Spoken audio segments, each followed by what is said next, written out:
Okay, that was weird. Did It that freeze happens. for you too? I don't know what happened. I was just like smiling with that awkward like freeze smile. It's like, oh boy, what's about to happen next? All right, hey Exactly. guys, you know that things get a little crazy when things are live. So welcome Exactly. to the Killjoy Guide. I am your host, Killjoy Meg. This is the Left Feminist podcast for the 99%. And today we are joined by a very special guest. We have Andre Walton, who is an organizer out of Wisconsin, and he's also running for city council in Sheboygan. So, welcome, Andre. I'm so happy to have you here. Yeah, I'm really glad to be here. Oh, there we go. Sorry. Yeah, I'm really glad to be here. I'm really excited to have a conversation about organizing. I've been organizing for the last 3.5 years, and I'm with our Wisconsin Revolution, which is kind of the state chapter of our revolution, and so I'm the executive director of that. I'm also running for city council, as you said, and just a citizen activist on top of all of that. So I mean, I'm really excited to always talk about politics and organizing. That's my place. That's my piece. That's awesome. Yeah. So, a quick hello to everybody who's here. Hey, Toon Trooper. Hey, Malik. Hey, Matthew. Hey, Eric. It's good to see everybody here.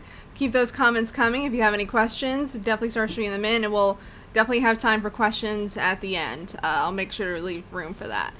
All right. So let's jump into the main topic that we're here to discuss, and that's the idea that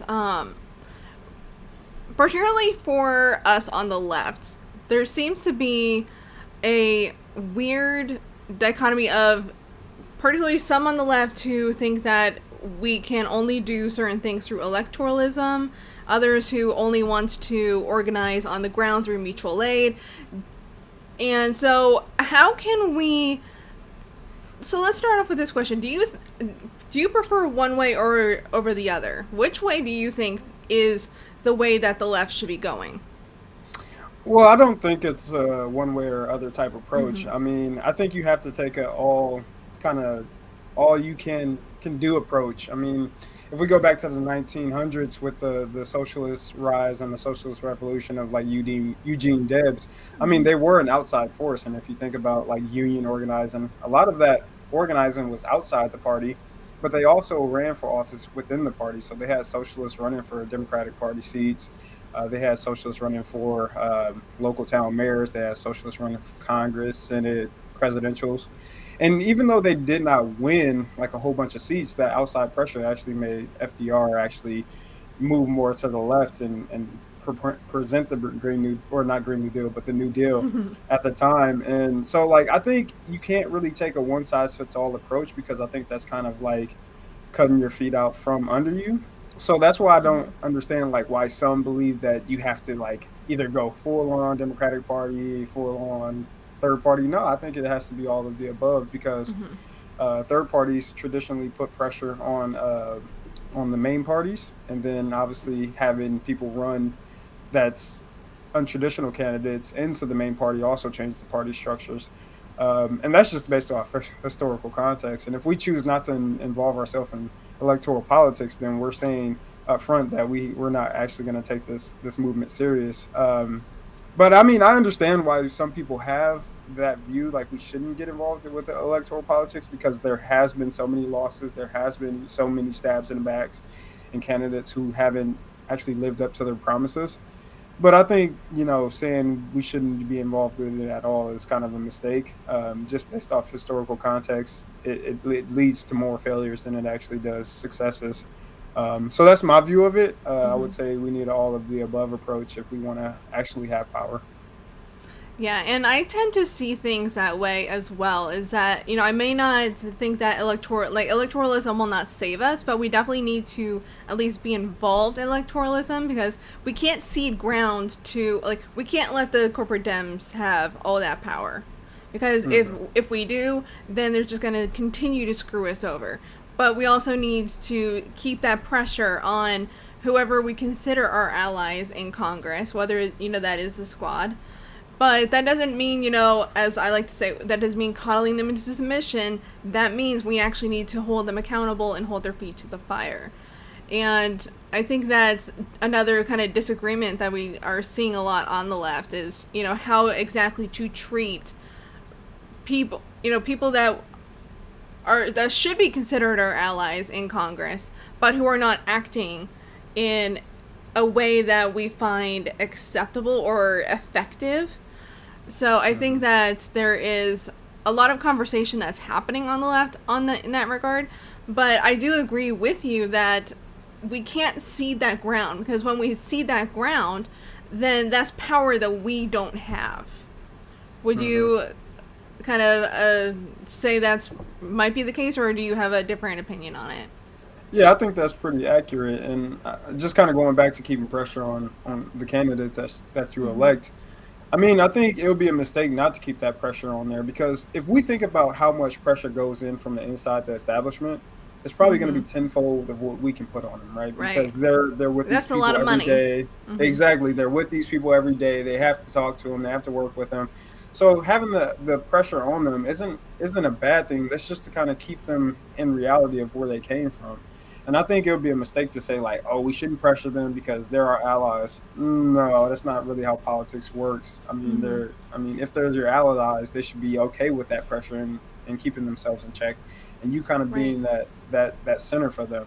So I think anybody who hates criticism of the squad or left wing Democrats, I think it's more of a cultural thing. It's more of like, oh, this is my and it's weird because people take politics as like it's like these politicians are your friend. They're not your friend. They probably if they probably seen you on the street, they probably wouldn't talk to you. They probably wouldn't hang to you. There are elected representatives, and you have to treat them as such. But yeah, I would definitely agree with you on your analysis of how we should treat the situation. I would just add that within this context, that the reason why there is that stain of the Democratic Party is because how they treat the leftists. But I'm like I said, I'm running for office, and I'm within the Democratic Party, and I've made a lot of changes on my local level. So, I propose very socialist type things because I'm on my county board, and because I have that voice, I push the party to the left. I do get in some weird spats, here and there, but it's all part of the course. But if I was not there, I can tell you right now that county board would be so out of touch it wouldn't even be funny. So there's like value in it, but you have to learn how to center yourself and not like lose yourself in that system. Yeah. It's pretty dangerous. The way I do it is I continue to watch left-wing media. I continue to follow left-wing people on Twitter. And that's how I center myself, because if I'm only hearing one side of it, it does tend to dilute your mindset and what you're thinking. And I guess, I know I'm talking a lot, but one of the things I felt like some of the left-wing squad members did is when they got elected, they kind of abandoned left-wing media. You barely see them get on like the left-wing medias to do interviews. To hold them accountable and talk to them. Some of them still do. I think Ro Khanna was just recently on the Crystal Collin Friends. He goes on Jimmy Dore sometimes, which is great. But a lot of them, you only see them on MSNBC now, and they don't actually want to get those tough questions. And that's like the opposite of what you should be doing. But I think that's one way I think helps center you when you continue to hear that voice and be around those people and surround yourself around that. Right, and we saw that also with, this very recent, political theater that Cori Bush and the squad put on with the eviction moratorium, where, even when it came to, someone as established as Max Blumenthal couldn't really even ask Cori Bush a question about force to vote, and, whether you disagree with it or not, like, at least be able to answer the question. And because that is very related, because force to vote was about political pressure, and that's what she was trying to do. Even though she may not have seen it as relevant to housing, what he was really asking was about force to vote because of that political pressure, which is, like I just said, that's what she was attempting to do, apply political pressure. So how can you say you believe in political pressure in one way, but you don't believe in political pressure in another way?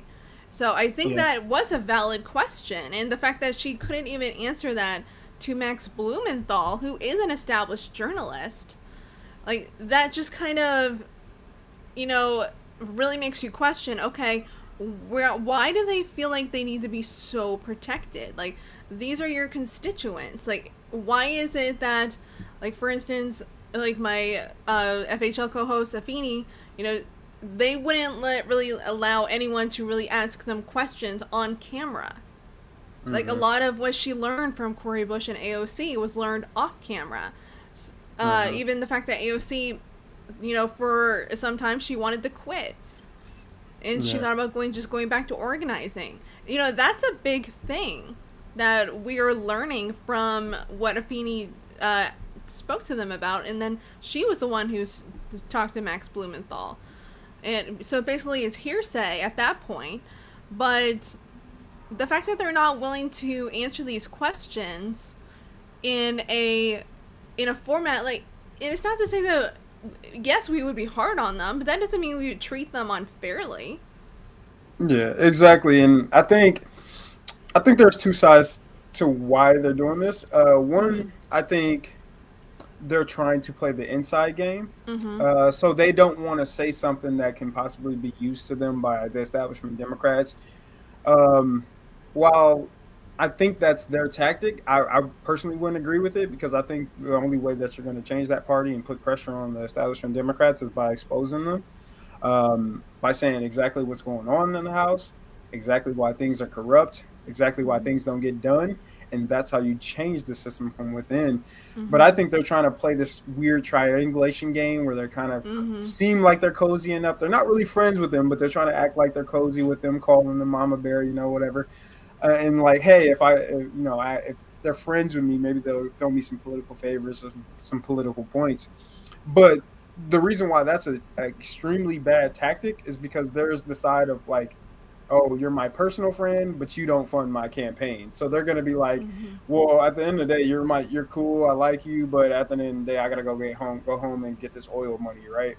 So they're going to be like, they're going to stab you in the back because they want to get reelected, or they want to, you know, they only care about their own self-interest. And that's why I don't think that strategy really works, because you got to put pressure on them. Every time they kind of put pressure on them, you see that things change. For example, I think with the recent eviction moratorium, there was some type of pressure on Biden because they were exposing that something can be done about this situation, because he clearly made it very easy to do it. They just didn't want to do it. So that's why like public pressure actually works. And you can see this with some of the corporate Democrats as well. They're running ads about them not in support of in support of the reconciliation deal and the bipartisan infrastructure deal. I have a lot of problems with that, but that's obviously pressure works. That's the point.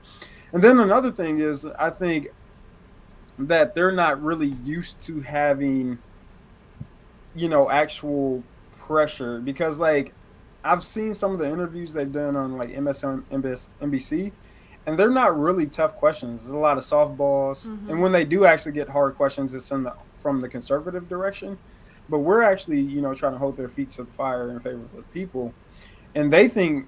I don't know what they think in their heads and what their minds are, but I think they're doing everything they can in order to serve the people. But all we're saying is that we think you can be doing a little bit more, and that's our job, and they should accept that as elected representatives.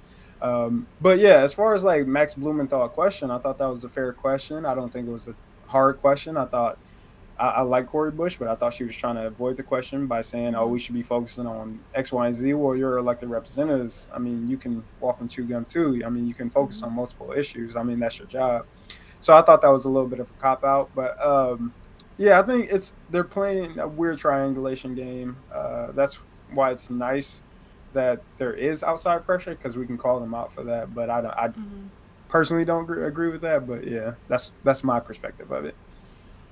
Yeah, absolutely. And especially since, you know, you're someone who, you know, you're on your county board and you're running for city council, like, where do you think, when it does come to electoralism, you know, local politics, state politics, federal politics, where do you think we should be putting as much attention as we can? Well, I think starting at a local level is actually extremely important, because that's where you can have the most impact immediately. For me, and there's examples of this in Arizona as well. As you can see, they took over their county board seats and then eventually took over the state party, and that started by local organizing. It didn't start by them running for Congress or Senate or something like that. It starts with the local organizing because I know from my perspective, I've had a lot of impact, like just from my perspective, and then giving ideas on organizing and saying we should do more outreach to the rural areas of our county. I mean, if I wasn't there, that wouldn't be happening. I mean, and sometimes it's even small things like this is going to be a funny story. So, like, one Mm-hmm. of the people on my county board has suggested that we make um, basically Biden Harris MAGA hats. It's like make America great. And I was like, bro, that's a Oh terrible idea. God, Like no. do not do that. And then so like that basically Like got that, vetoed because like you were yes, literally saying that you were blue MAGA, which yes. is And I had we to make explain that that to him. joke. Exactly. And I was like, bro, you're literally a meme. Oh But yeah, my I had to God. explain that to him, like, no, this is so out of touch and just not cool at all.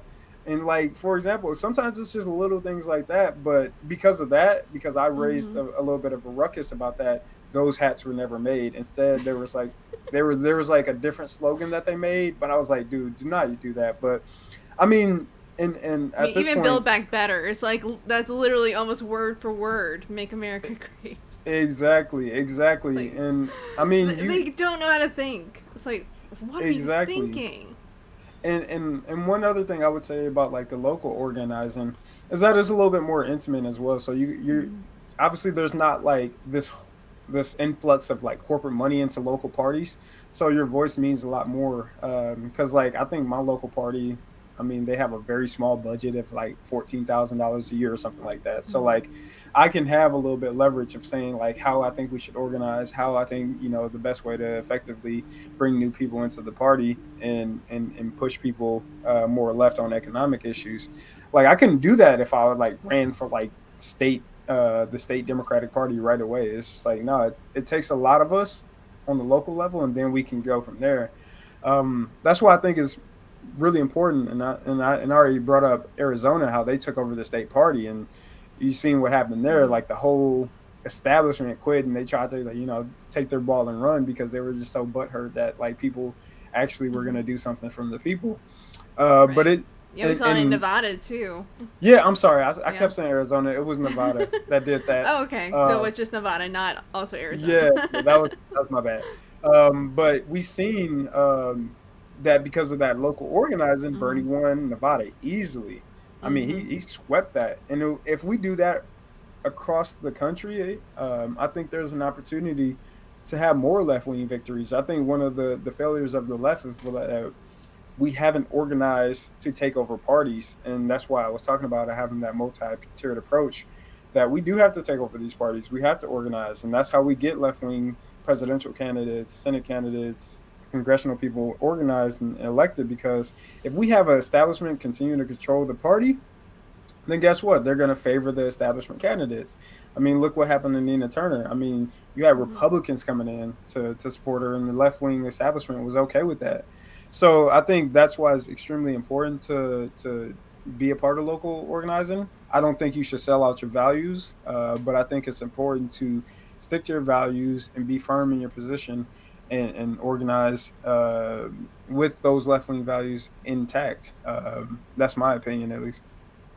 Yeah, and I definitely agree with you. Like we've seen the value in so many different ways of that left organizing, whether it's Sham Sawant in Seattle and the impact Hmm. that she's been able to have, like the fact that even having someone like AOC in Congress, like New York has had like their city council. There's a lot more socialists on their city council, and we also have a few socialists in their state house. But but but then again, in like Buffalo, we have Yep. India Walton running as a socialist, and now they want to get rid of the mayor's seat, just to say like, you know what, we don't want a socialist so badly that we will get rid of the mayorship. It's Hmm. like maybe they'll be like Rabbit Hash, Kentucky, where they have a dog as the mayor. Well, that's exactly to prove my point. If you Yeah. kind of go for the jugular right away, they're going to undercut you as much as possible. I mean, they Mm-hmm. did it back to Bernie back when he was the the mayor of Burlington, Vermont. They literally were trying to do everything to undermine him, and so they did it the opposite way. Like first he got elected as mayor, and then they organized to get more left wing Mm-hmm. people on the city council. I personally think you should get more left wing people into the city council first, and then run a mayor, Mm-hmm. just so they can't undercut you and try to do what they're doing to India Walton and other left wing mayors across the country, Mm-hmm. because you're kind of working backwards at that point. You're like, oh, I got this mayor's seat, and I'm gonna do all these things, but Mm-hmm. then they're gonna, people are gonna call you out like, hey, you're not doing anything you promised. It's like, well, I got to deal with all these corporate a-holes, and then you got to figure out how to get them kicked off the city council or local election boards or whatever. Mm-hmm. But I think, kind of building up from the ground up works a little bit better.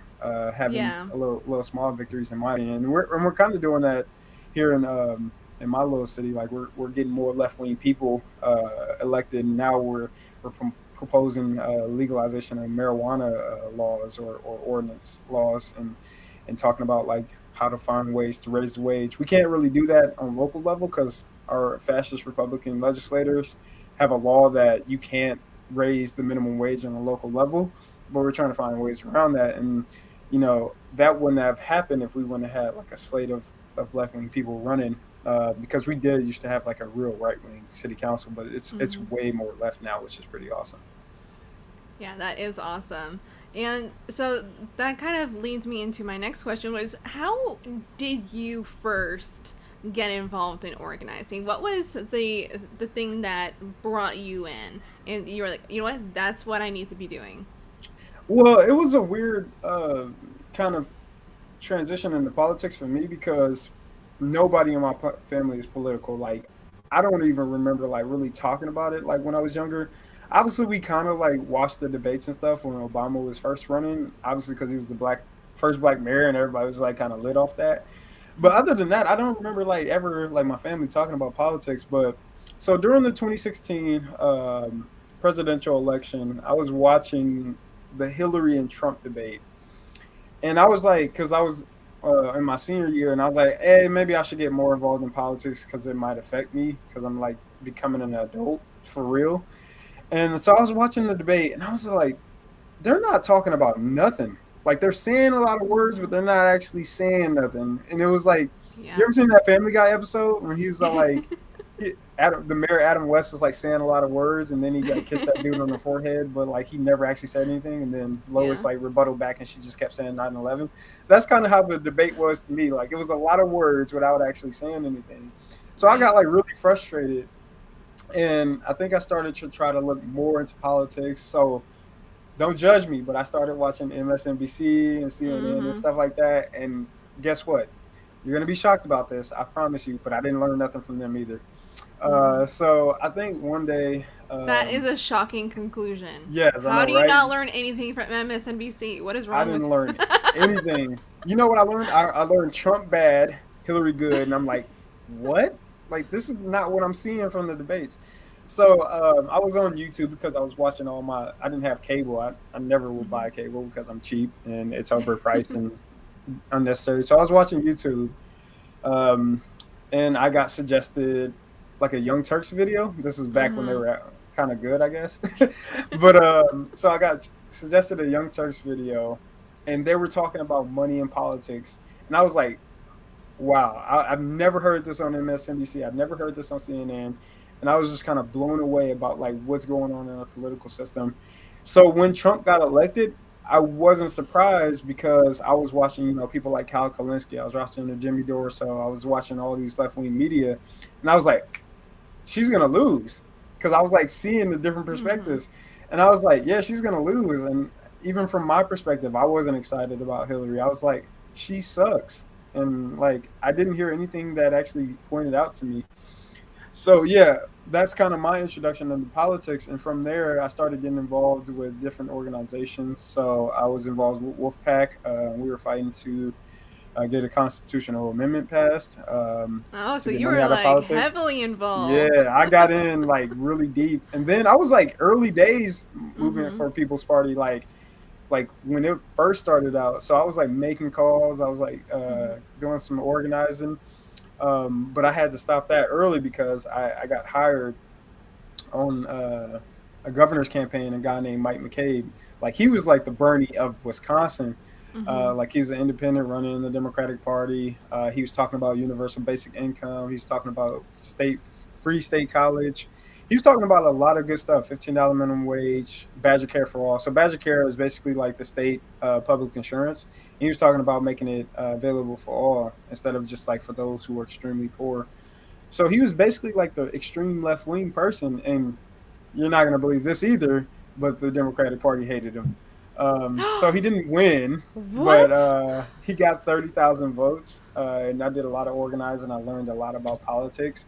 And from there, I just kind of stayed in politics, doing more volunteer work, being a part of.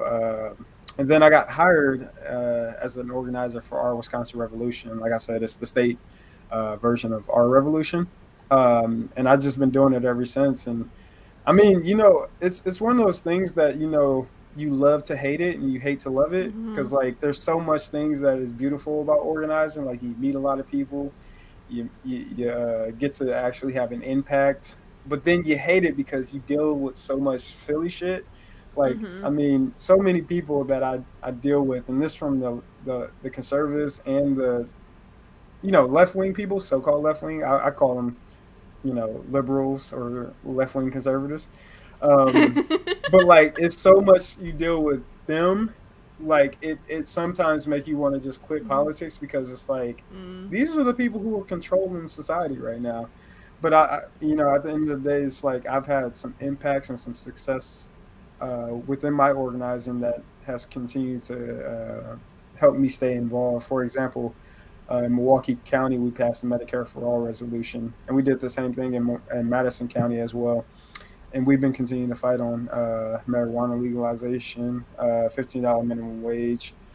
So we've had some successes, and if you look at like the Milwaukee County Board, it's extremely like left wing on ideas.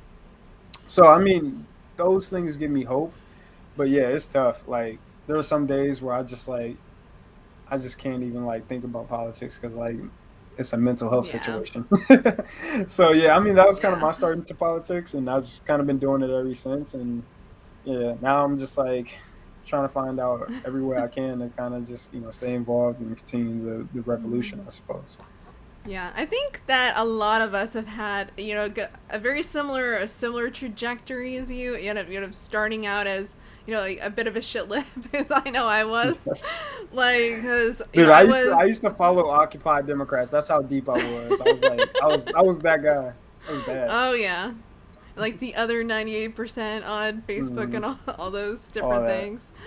But yeah, I completely agree with what you're saying because I was kind of that similar vein of a Politico, starting out as because I definitely remember like my first kind of my entry into politics was it was right after I became a citizen in 2008. That was in like August, and then like I had like the Obama table was right outside the bookstore where I worked, and there was like, hey, you want to register to vote? I was like, okay, well I'm about to become a citizen, so sure, I'll register to vote. And they started talking, and I had initially thought like, oh, you know what, I'll vote for Hillary. It's about time for our first female president. But then listening to the debates, I was like, I feel like I go more with Obama, so I think Hmm. I like Obama better because what he's saying makes sense to me. Even though, again, as you were saying, like it was mostly just words, but I was buying into it. And so I jumped on the Obama campaign and I was volunteering locally, like going into different neighborhoods, getting people registered to vote, talking about Obama, and canvassing and all that jazz, and working on election day, going to different events, and it was a cool thing because especially having people come to USF where I was, like being able to work in the press corps during our Biden event at the Sun Dome. And being able to shake Biden's hand, that was a cool Hmm. experience when you're young and you have no idea what the hell's going on.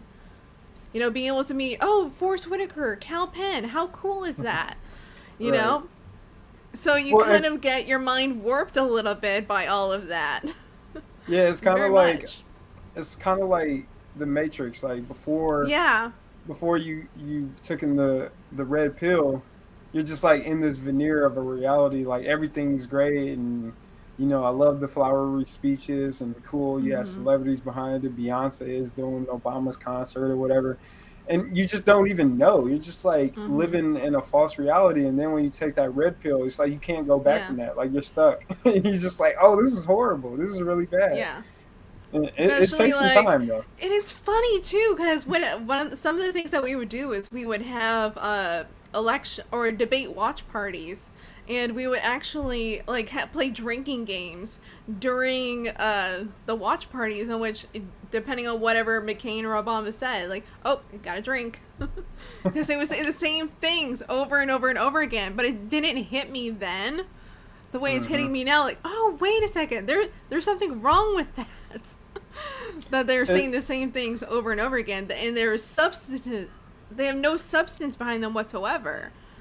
Well, And I think it's because of our society has it set up like that. Like even if you go back into school and stuff like that, it doesn't really teach you to critically question those things or think, mm-hmm, adverse to the political society. I mean, I didn't learn about like Fred Hampton and how to question politics until I mm-hmm, graduated college, and that was on my own learning, not from like a school right, perspective. I mean, I think our educational system doesn't really teach us about the revolutionary values. And of course I don't not. even, yeah, we don't, they don't do that. I mean, they don't teach us about union organizing and Mm-hmm, Eugene Debs and all these people. I mean, you really learn how yeah, to be a stooge of society, just another mm-hmm, cog in the wheel. And I think that's one reason why a lot of people, including myself at one point, don't notice those things when these politicians are giving these flowery speeches, because this is how things have always been.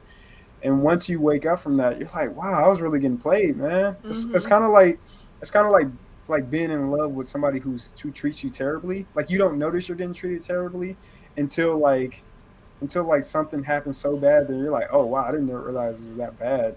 So that's kind of like how it was for me. Is like,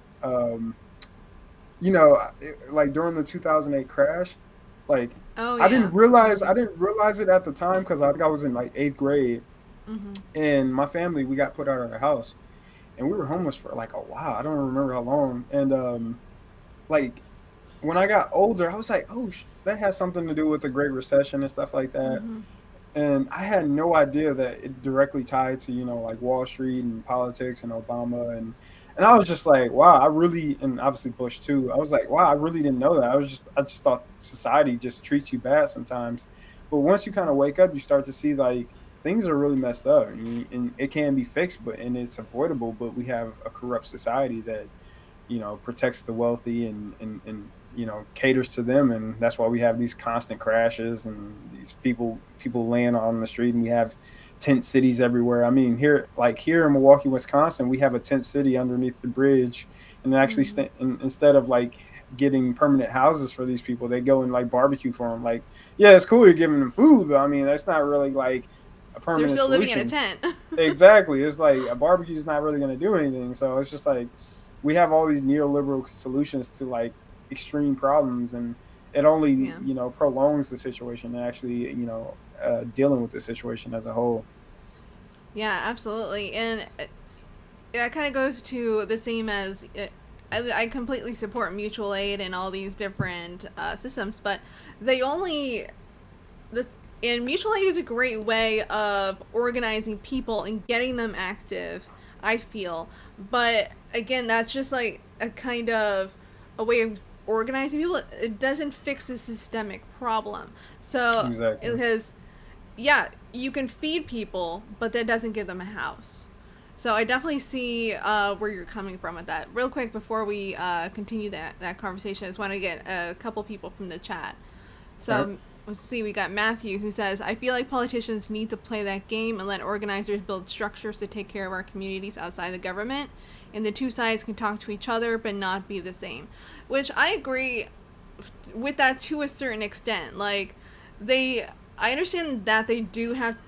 I think we both understand that there is a level of politics that needs to be played where they do Mm-hmm. need to be able to be cooperative, but there's a difference between being cooperative and being complicit, Because we Hmm. know that Bernie has been able to work with Republicans in the past, but not give up his values. Hmm. Would you agree with that, Andre? Yeah, I think that's a really good point that Matt just made. I think you do, like you said, you do have to play that a little bit, Mm-hmm. but you have to play on your terms. You can't play on Yeah. their terms. And I think what happens with a lot of the progressive wing is that we play on the establishment Mm-hmm. terms, Yeah. which I think is a huge mistake. And I think there is something to say about the Tea Party is because they leveraged their power and they were saying, yeah, you guys might have more seats than us, but you're going to play on our terms because we can crash any bill that we want.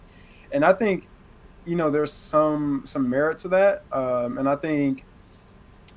I think one of the values of having the slight majorities that we do have is that the left wing can say, hey, Nancy, you want this win, you want to look good, you want to keep Mm-hmm. your majority seat, you want to stay speaker. It'd be a shame if you lost it. You got to play some mob games, and I just think you have to play hardball. But I think Matthew does have a good point. I think you do have to kind of play that game a little bit, and I think you it yeah, it's to a certain extent. You can't go too far where it's like you're playing the game so much that you're actually not even doing anything. And I think it's a fine line. It's hard to balance, but yeah, I think he's got a real good point right there. Yeah. Right, and we got one from Gary. Good watcher Gary. So the left and the progressives have been chasing their tails for 50 years. That's the purpose of, I'm guessing, war on drugs, because I saw you mention Hmm. drugs a few times, Gary. So I'm assuming you're talking about the war on drugs. I mean, it's not even just the war on drugs, though. There's so much that is Hmm. used to distract people.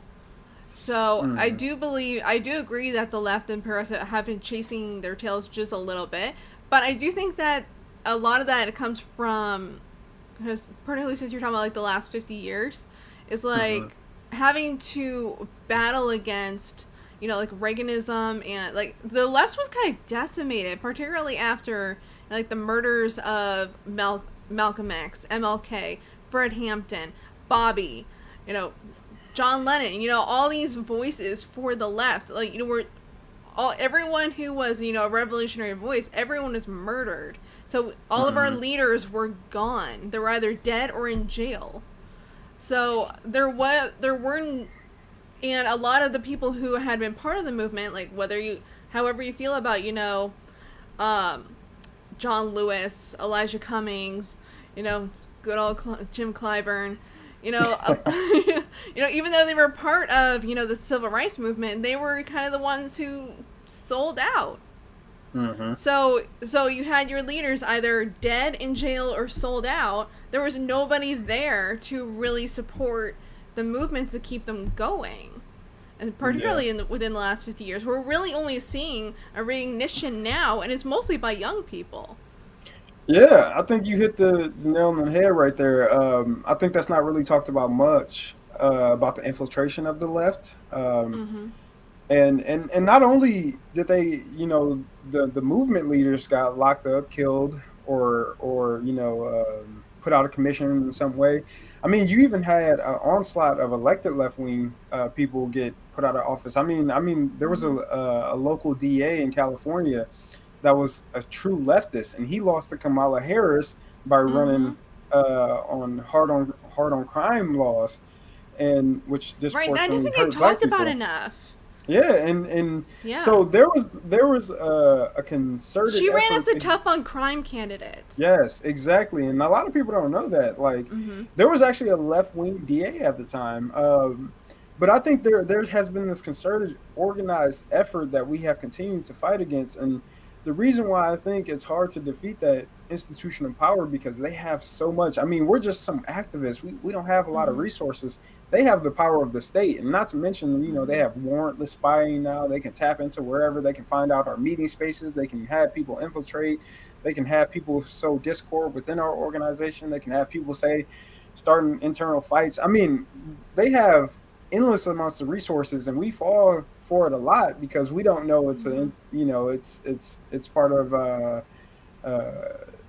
destroying our movement a lot of the times. Mm-hmm. But I mean, that isn't talked about enough. And I think if we want to actually have a true left wing movement that is successful, we have to find ways to keep from those I'm losing my thought. But we have to keep from letting those sources in, the CIA, and Mm-hmm. locking our people up. We have to protect those people.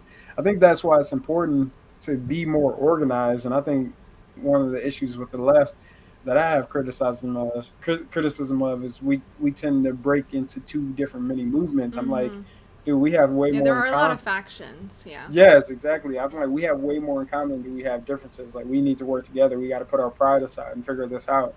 But obviously, there hasn't been a leader to kind of deal with that situation. And I think I was watching I think it was the Breonna George Gray podcast Mm-hmm.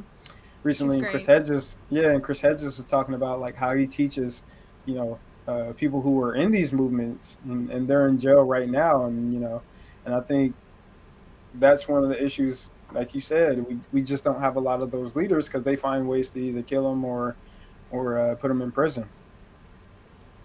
Yeah, and I do think that what Chris Hedges is doing is really awesome, and teaching and kind of radicalizing people in jail. And once they're out, they can continue that organizing. I think that's a beautiful thing that he's doing. And maybe that is something that we can keep in mind of, we should be in every single arena that we can be in, or organize everybody that you can reach. And I think Exactly. that's very important. And that kind of brings in what Bill Bradley is saying here. It's like, start at the local level, Andre. Spot on, bottom up. All this focus on the federal first is top down. We should know better than to seek top down solutions. 100%. hmm Yeah, I 100%. disagree with him. I mean, just to like build on that, look what happened to Jesse Ventura when he Mm-hmm. ran for, I think it was governor of Minnesota, right? Yeah. Like, because he went straight for the jugular, they completely derailed his whole governorship. And I Yeah. think without having that support below you, you're standing on false legs. They're gonna break real quick. Yeah. And I just think we shouldn't undermine how important it is to have built that up from the grassroots. Like, that's why I think I love what MPP is doing because they're trying to put the outside pressure. But I just don't think we should focus on the presidential run too early. I think Mm-hmm. we should bring the local focus on the local a little bit more first, and then Yeah. build the name recognition up. And I think that's the way to do it. But I think run a president, see if you can take some of them votes away and make the Democrats sweat. But I think that shouldn't be the sole focus. Yeah, absolutely. Because just as you were saying earlier about like Bernie's mayorship and the fact that he kind of worked from a backwards solution of, okay, now I'm mayor, but I have all these people working against me, so that means I now have to replace all those people. That way I have the support. It's like if you had built that support up first, then you would already have, like, okay, we have everything ready to go. Let's get to work.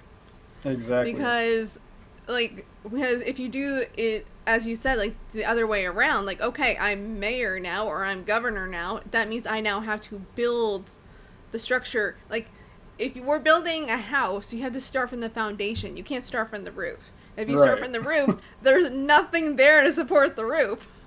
Right, exactly. Or you like build a few beams and then start with the roof, and then they're like, oh, this is not gonna hold up because there's Okay, no but we like still have no foundation. exactly there's no foundation. It might hold up for a few, but then eventually a storm's gonna come by and Mm-hmm. knock it all over so quick that it didn't even Yeah. make sense to start building it. Yeah, basically. Like, where are our footings here? Where are our footings? Exactly. And I watch a lot of home makeover shows, so I love this analogy Oh yeah, it's because amazing. it makes total sense. We have to have good bones, Oh yeah, good bones. exactly. Right. So hello to Quaker Socialist. So glad to have a great discussion to listen on my way home late from work. I'm so glad that we can provide that good conversation for you because I do Yeah, think, definitely. yeah, I do think that we're having these are really productive conversations, and I think that we need to be having them more. Yeah, and so another one from Quaker Socialist. I love hearing Andre just use the authentic language labeling these politicians and the current status. I agree. Yes, and yeah, definitely thank you, Andre, for agreeing to come on. I appreciate Yeah, yeah. I love doing these left wing podcasts because, it. like, unfortunately, like, I have a foot in the establishment door. So, like, Mm-hmm. I do hear a lot of BS. So like it just recenters me to come and have these conversations on left wing podcasts and be like, oh my gosh, you don't know what I have to been put up with. So, Oh, here's a good one from our good friend Rome, right here from FHL. Some of these mhm. activists are paid off too. That's an Oh, excellent 100%. point. Yeah. 100%. I mean, I've I'm not gonna name any names, but definitely in Wisconsin, there's some Mm-hmm. activists who are 100% infiltrators, and they're paid to do that. And the reason why, and they're very very good at co-opting because they'll make it seem like they're very left wing, but Mm-hmm. all the while they're like pushing Kamala Harris or something like that, and be like, yeah, she's amazing. I'm like, nah, bruh. I don't know what you're talking about. But I mean, you're definitely right. Sometimes it's hard to spot them because Yeah. it's easy to talk that talk and fake walk that walk. But yeah, you're 100% right, bro. Definitely. Yeah. Yeah, another one that he had too. Like, they learn our language and use it against us. This is why I Yeah. So won't run. Yeah. everybody's a progressive now. Everybody. Mm-hmm. Like you can't even walk. You can't That even word walk has out no the door meaning. without hearing that. Yeah, it doesn't mean Yeah. anything. You got Nancy Pelosi calling herself a progressive, and like, come on now. I mean, like, I don't know exactly what word we can use to show that like progressive and what left wing people are doing is better. Because Mm-hmm. like so many people have an adverse reaction to socialist, but I feel like that's changing with the new generation. Yeah. But progressive has been completely co-opted. I mean, I even Yeah. had some like Republican people um, in Wisconsin like run as progressives. They're like, yeah, we're progressive Republicans. Like, what are you talking about? It's like that doesn't even make sense. So like, Right. yeah, Well, that word doesn't mean nothing. if we look at it from a historical context, the even the fact that we have like Republican progressives actually makes sense because the entire idea of like the progressive really came from Teddy Roosevelt. Because Hmm. Teddy Roosevelt was one of those first progressives, of being anti-monopoly, wanting conservation, and different things like that. It was like an anti-corrupt. So really, progressivism is more about anti-corruption and so anti-corruption, anti-monopoly, conservation. So, but they're okay with capitalism and they're okay with imperialism. So that's to me whenever people call themselves progressives, but that's kind of the vein that I see them in is that basically they're reformers. They just want better capitalism. They don't actually want socialism.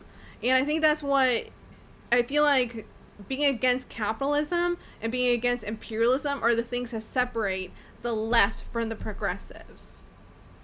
Exactly, and I think one way to possibly do that is call ourselves something that they don't want to call themselves, and like, yeah, Mm-hmm. Like you ain't with us, socialists. like Yeah. exactly. And I don't. I Mm-hmm. think we have to make the word socialist a good name because so many people Mm-hmm. run from it. Like, stop running from it. Like, Yeah, though embrace of it. course, though of course, Bernie has kind of made socialists fashionable in such a way that there are more people Hmm. who want to call themselves socialists who aren't socialists. Well, the reason why he's made it fashionable is because people realize that he's just running on like normal shit. I mean, Yeah. like he points out so many places where universal healthcare is just normal. Like once you Yeah. like look at what he's actually proposing, people are like, "Oh, that's regular." Like he's not a radical. It's just like So I think that's one of the Mm-hmm. reasons why he's made it fashionable. But even like some of the stuff like real hardcore socialists propose, it's just like duh stuff. I mean, like Yeah. for example, like universal housing, like that's like duh stuff in some places. Right. Like it's like that's not even radical. It's just like we make billions of dollars. We spend billions of dollars on the dumbest stuff ever, and just proposing universal housing. That makes more sense because like if a person has a home, they're more inclined to be more productive in society. I mean, who's going to be Mm-hmm. productive if they're homeless? Because like for example, you can't even get like Or I food was watching insecure. this. Exactly. I was watching Status Quo, and I've been homeless before, but I've been homeless Mm-hmm. in shelters. One of the things about being homeless in a tent is like, how you gonna go to a job and be like, yeah, bro, just mail me? Like you have no address. Like what are you gonna say? And like who Right. really wants to like hire a person who living on the street? I mean, so much stigma to deal with. I mean, like so like these basic things like universal housing is just like it's a duh in a lot of places, like because they know society functions better when you actually do basic stuff. So I don't know. We have to figure out a way to just like show people. I think it's about messaging. We have to be Yeah. better at messaging because sometimes we can be a little bit complex in our messaging. Like, Hmm. hey, come to my hour and two podcasts to figure out how do we do it. No, we got to make it quick because people have a small attention span and they will be like, if it ain't 30 seconds an ad, I ain't watching it. So I think we just But got to be a little bit quicker about it. it's strange though, considering like there is when it comes to advertising, I do think you're right. But like people are listening to much more of this long form uh, information, like the podcast that we're doing, like a lot of FHL. I mean, Joe Rogan has really proven that people will sit around for 3 hours and listen to a podcast if they think it's Hmm. interesting. It's just the Exactly. content has to be there. And I mean, traditionally, I think the split is between obviously the older generation, boomers and whatnot, and Generation X, Hmm. and millennials and Yeah. Generation Z, because we want to take in this information, we want to learn more, and we're not so subject to the easy, Yeah. easy commercials and stuff like that. We're gonna like, that don't sound right. I'm about to fact check Hmm. this. But the older generation, they won't sit around. Well, they'll sit around and watch hours of news, but it's Fox. gonna be Fox and MSNBC and stuff like that, and they're gonna learn nothing. Like I wasn't learning Nothing. nothing, and that's No. really the. I think that's really the issue, and I think that's why Yeah. our I was generation like is gonna heavy be. on I was heavy on the Rachel Maddow diet when I was Yeah, like early on, like right after between like Obama's first term and like 2013, 2014. I was like heavy on that Rachel Maddow diet. So I totally that's understand where you're like coming from. the McDonald's of like media. Like that's not a good Yeah. diet. You shouldn't be consuming that. It's not healthy. It isn't. You're absolutely right. That will rot your brain. Oh my goodness, yes, it will. But a lot of people don't know this, They and don't. they religiously watch it. I mean, that's why like so many people to this day still believe in like RussiaGate. Like Oh god. I I, I kid you not. I had one of my board members for the Democratic Party tell me like, you know what? I think Ron Johnson is scared to run again because Ron Johnson is our senator. It's like I Mhm. think he's kind of scared to run again because Russia has something on him. I'm just like, oh my god, like no evidence, Oh no my evidence god. provided. They're just like, well, I have no evidence, but I just that's my feeling. I'm like, yeah, you probably was watching some Rachel Maddow or something like that. So yeah, it's just not good media. Like they get away with No. just completely lying to people and making people believe in so much bullshit. And like, Mhm. and I think a lot of left wing commentators have mentioned this. Like, if we were doing the same thing, we'll be getting taken off Twitter. We'll be getting taken off YouTube by putting out all this different Right. disinformation. But the mainstream media can do it, and they're not deplatformed. They're not Mhm. de-incentivized. They're not demonetized. I mean, Mhm. it's not a fair system that we're working with, but Yeah. uh, I think it's Absolutely. changing. That's the silver lining. But the reason why it's so grim is because it's not changing fast enough. I mean, we got so many huge Mhm. issues, and it's just not changing quick enough for us to deal with the issues that we have to address. Right. And I think that's definitely one of the other things that really separates true leftists from like a lot of the faux leftists is that there's a sense of urgency. Like there is a big class divide in the left of people who are a little bit more comfortable. Maybe they have healthcare, maybe they have a job, and there there's a lot of us who we don't have healthcare. We are live in insecure housing, whatever it is. Like there's a sense of urgency there. It's like, okay, no, there are people dying now. There are people being kicked out of their homes now. There are people who are experiencing climate change now. And Hmm. these things are impacting their lives on a minute by minute basis. And Hmm. so the fact that you're not moving fast enough, like that means that more people are going to continue to be affected. So I definitely think Yeah, a sense of urgency is definitely one of the other things that is separating, that is creating a lot of conflict in the left. I have to make one point though because Mm-hmm. there's something that really pisses me off, and coming Okay. from a black man that I really hate is like the weaponization of identity politics. Yeah. Like I deal with this so much. So I was actually I was at a place, and there was so much talk about why we need all these black people in positions of power, and why it's so important to have like women of color in X, Y, Z positions. And I was like, yeah, that's cool, yeah, but what are you gonna do? And it's the same shit that that's being done now. It's like, oh, so you're gonna do exactly what has traditionally been done. So we're gonna have a, Right. instead of a white person screwing us over, we're gonna have a black person of color screw us over. And I'm just like, see, that's why I really hate the weaponization of, and they do it all the time. I Yeah. think Oh yeah. not too long ago there was like some corporate Democrats like, oh, we can't get rid of lobbying because we got black lobbyists. You know what I'm saying? I'm just Oh like, oh god. my goodness, and I think it's really offensive to the black people because it's basically saying that we can't have progress because black people don't like progress. Which I'm like, Mm-hmm. what? Like that doesn't make sense. Right. It's like we can't have better things because like Jim Clyburn. We can't have a Bernie Sanders because black people wouldn't like Medicare for all or they wouldn't understand it. Like what? Like Like Medicare what for are all you is one of the doing? most pro-black That's just, Exactly. Like I'm come from on. Milwaukee, and the healthcare disparity is Mm-hmm. just it's crazy. Like there's so many people here. We have a lot of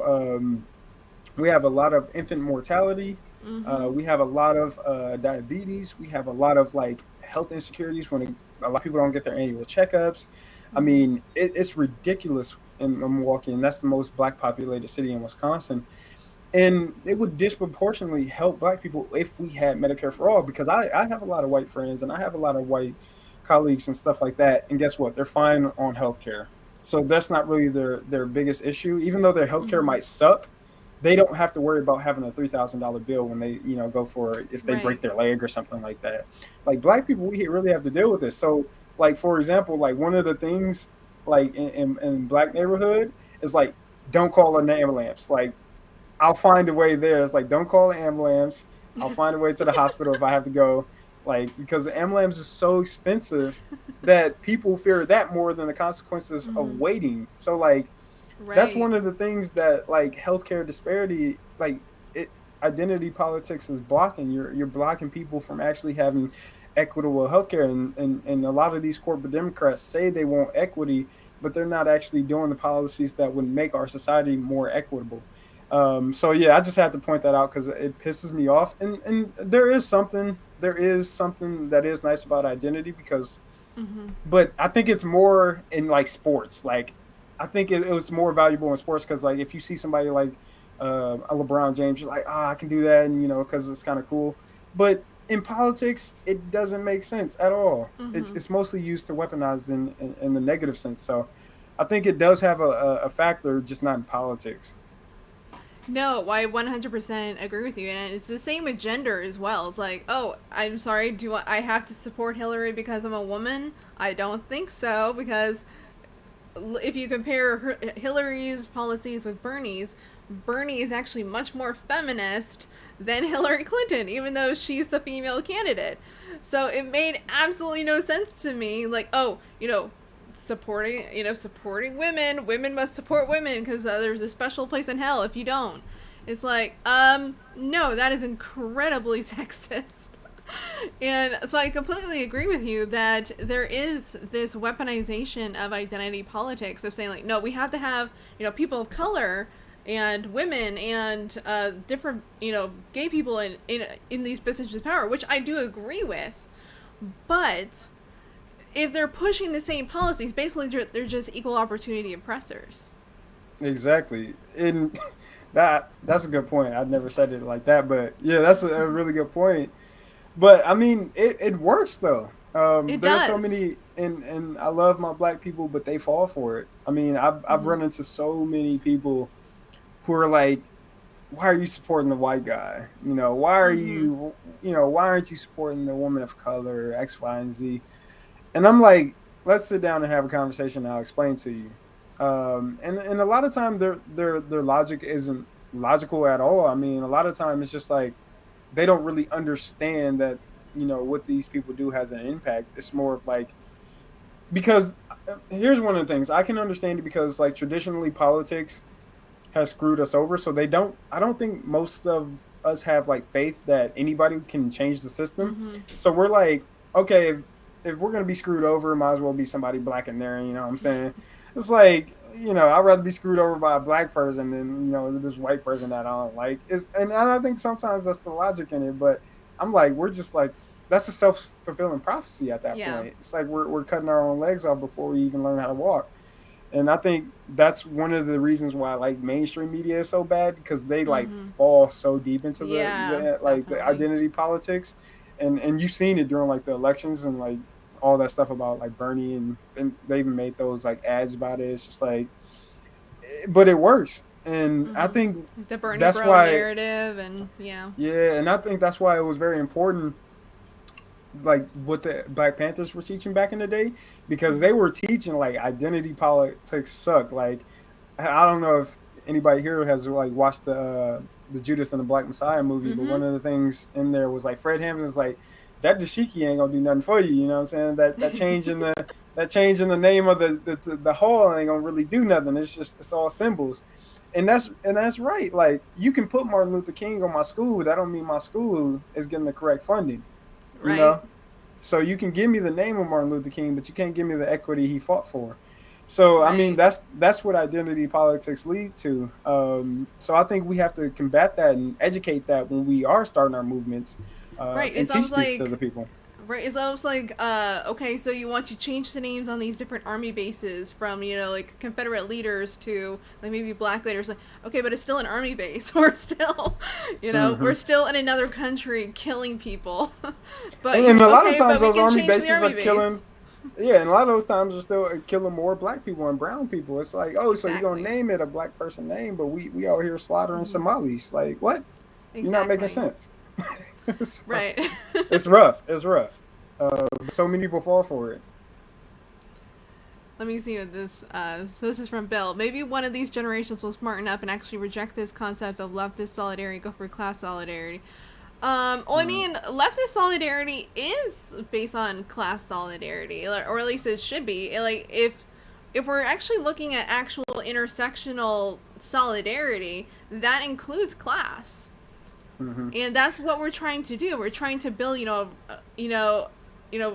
were talking about with Fred Hampton, he wanted to build a rainbow coalition based on class, and Yep. because class is something that can bring us all together, Mm-hmm. because I mean, there are white people who suffer, there are black people who suffer, there are gay people who suffer, all from class. Like, there is something that, do we have differences? Absolutely, and we Yeah. should be working together to, combat those differences, and that's something I truly believe.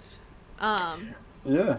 And I think he's making a good point, because I think from my perspective, I think us as leftists, and I'm mm-hmm, subject to this too sometimes, like, it's tough to talk to a person who has traditionally done everything they can that is against what you value.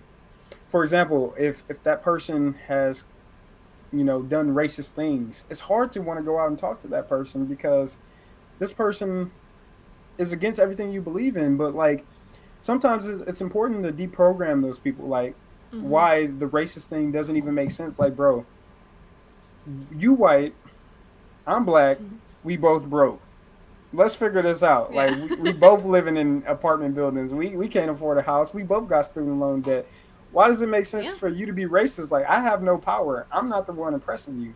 My right, race couldn't do anything to do that. So, I mean, I think we have to find ways to reach out to those people, because I think they can be deprogrammed. You're not going to reach out to mm-hmm, everybody, but there yeah, are so many Trump people that I've seen like interviews and even had some conversations with people.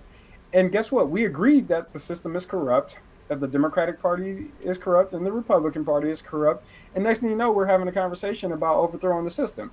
So mm-hmm, like, it can happen. It can happen. You have to be willing to have those conversations. I mean, it's not easy, and some people, you trust me, you probably don't want to talk to, because they're probably like loonies.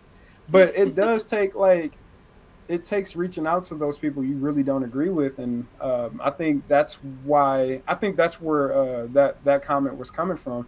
So I think mm-hmm, I do agree with that comment, yeah, absolutely, because so many people don't want to talk to those people, because there might be MAGA chuds, and mm-hmm, I don't know, anti-vaxxers, or whatever their case may be. It, right. it really doesn't matter, but I think there is merit to that comment. Right, and even with some, the MAGA chuds, like not every single person who supported Trump supported them because, they were racist. Like there are class issues that are there that, like, he talked a lot about trade. And Mm-hmm. trade was a big thing that wiped out a lot of the Rust Belt because Yeah, of, guess what? Bill Clinton. So of exactly. course that's one reason that honestly that's probably also one reason that Biden was able to get back some of those people is because of the fact that Obama and Biden did save the car industry at that time. So I Yeah. mean there's but so trade and bringing the jobs back. There's a lot of things that Trump talked about that was class and populist based that did draw a lot of people in. And a lot of those same people said that they would have voted for Bernie. Mm-hmm. So it's not that it's all. Are there maybe a few deplorables out there? Yeah, there are a few that are the too far gones, who would just Mm-hmm. will never come over to our side. But those who we can get, we should be trying to get. 100%. We Exactly. need to be willing to talk to people. Yeah, and it's just that simple. I mean, you can't view people as deplorable because you never know what that person's been through. You never know what that person's background, and they might not even know any better. I mean, we Right. as children, we're not born racist. We're not born classist. We're not born any of these things that we're taught is brought up by nature, and usually that's because of years and years and years of propaganda and straight up brainwashing. So like you can't have like one conversation with this person and believe they're going to be a socialist the next day. No, it's a long term strategy. It takes a long time to deprogram people. I mean, myself, Mm-hmm. it took a little while for me to kind of deprogram from the CNN brain. I Oh mean, yeah. and I was probably only watching that like a year. So like, just imagine somebody who's been listening to like Fox News or Breitbart Oh yeah. for the last 20 years. Like, you're not gonna go up to them and be like, "Bro, your way of life is wrong, and I'm about to tell you why." No, you're not about to do that. You have to come correct, and that's one of the things I think us as leftists have to do a better job at is trying to reach out to those people. I'm not saying leftists don't do it. I think we just have to do a better job, and that's how we build that new coalition of classism over just straight leftism. Yes, absolutely. So a couple of comments that jumped out to me here. Mm-hmm. So obviously, okay, yes, Holly, absolutely. Fred Hampton, the original Rainbow Coalition. Yes, he was. He Happy belated was. birthday to to the chairman Fred Hampton. Mm-hmm. Good point from Quaker Socialists here that David Hogue from March for Our Lives, he said he was able to convert A447 purists when he talked about his personal perspective, and that's something that is definitely a very strong motivator is personal experience and lived Mm-hmm. experience, because if when you really get to where people are at and you can talk about lived experience in such a way that they can really identify with it and empathize with it, you can move people to your position. Yeah, 100%. and a lot of people can relate to those same issues or at least be sympathetic because I know when I was having a conversation with this conservative when I was campaigning up in Eau Claire, Wisconsin, um, I was just telling him, like he was like very, he didn't like the Democratic Party. I'm like, look, I grew up poor. The Democrats control Milwaukee. They controlled Wisconsin at one point, and my family was still poor, but they're poor until this day. And I'm like, I have no love for that. But here's where my fight is, and like trying to get the corruption out, trying to change the system that is continuing to screw us over. And just because of telling my lived experience, I mean, we had a conversation. And I learned that this dude used to be like a Kennedy supporter. He was a very much older man. He was a Mm-hmm. Kennedy supporter. He used to smoke weed. I mean, he was basically what is that called? A hippie back in the day, and he turned conservative because he felt Mm-hmm. the Democratic Party just sold out to the same like, and you Yeah. wouldn't learn that if you're not like having those conversations and talking about like being a human. You're not just talking a straight policy, just being a human to someone. And you kind of learn a lot about people. And I was just like, wow, I would Mm-hmm. have never knew this about this dude if I was just like, hey, Mm-hmm. my candidate's running on X, Y, and Z, and you should vote for him. No, Right. you got to do some deep canvassing, man. Like it's Mm-hmm. tough. and it's time consuming, but like you can learn a lot about people and you can actually figure out how to convert them when you learn more about their lived experiences. Yeah, and that takes more than just an election cycle. Mm-hmm. Definitely.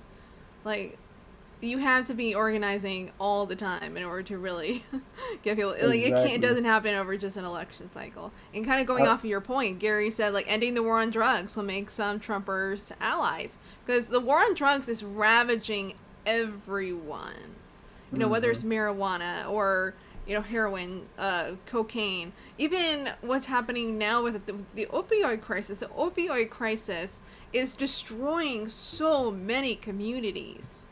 And so, definitely, we need to stop looking at drugs as a criminal act and more as something that needs to be rehabilitated. And I think Isn't that it would get a lot of people on our side.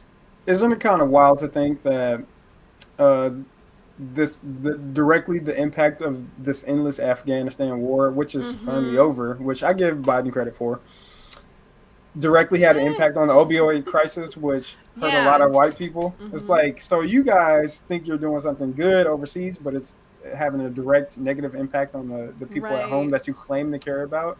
So it's kind of funny how that works. It's like instant karma almost. It's like, yeah, you can't just like innocently kill civilians without having your own negative effect, and you have all these overdoses on opioids and drug Mm-hmm. addiction. So it's like we're paying for this stuff, whether it's direct or indirect. We're paying for this in many different ways. No, I completely agree with you on that. And I made a point on one of our roundtables about that, about the fact that they would basically blast up all these cities, and then in this place like plant opium fields, and like they're trying so hard to like protect the opium fields. Like, okay, so now that opium is being used to create opioids, which we're getting Mm-hmm. hooked on. It's like all that's just keeping you complacent to whatever it is. It's a means of control. It Mm-hmm. is so much a means of control, and the fact that we have to, oh no, this is something that we have to deal with. But it's it's insane, like how much of this stuff is really connected, and that people don't understand those connections. Like, you're Yep. absolutely right on that point. I Yep. like this point from JM. Like, the boutique left has no way of communicating with the Bernie right or the Obama right, the Republicans who are taking positions of labor within their rhetoric. And I definitely Mm-hmm. agree. That's a good point, because there are, somewhat more. Like, I don't think that all right wing people are conservative. I just think that they do have some left positions, but those right wing positions they just hold much more firmly.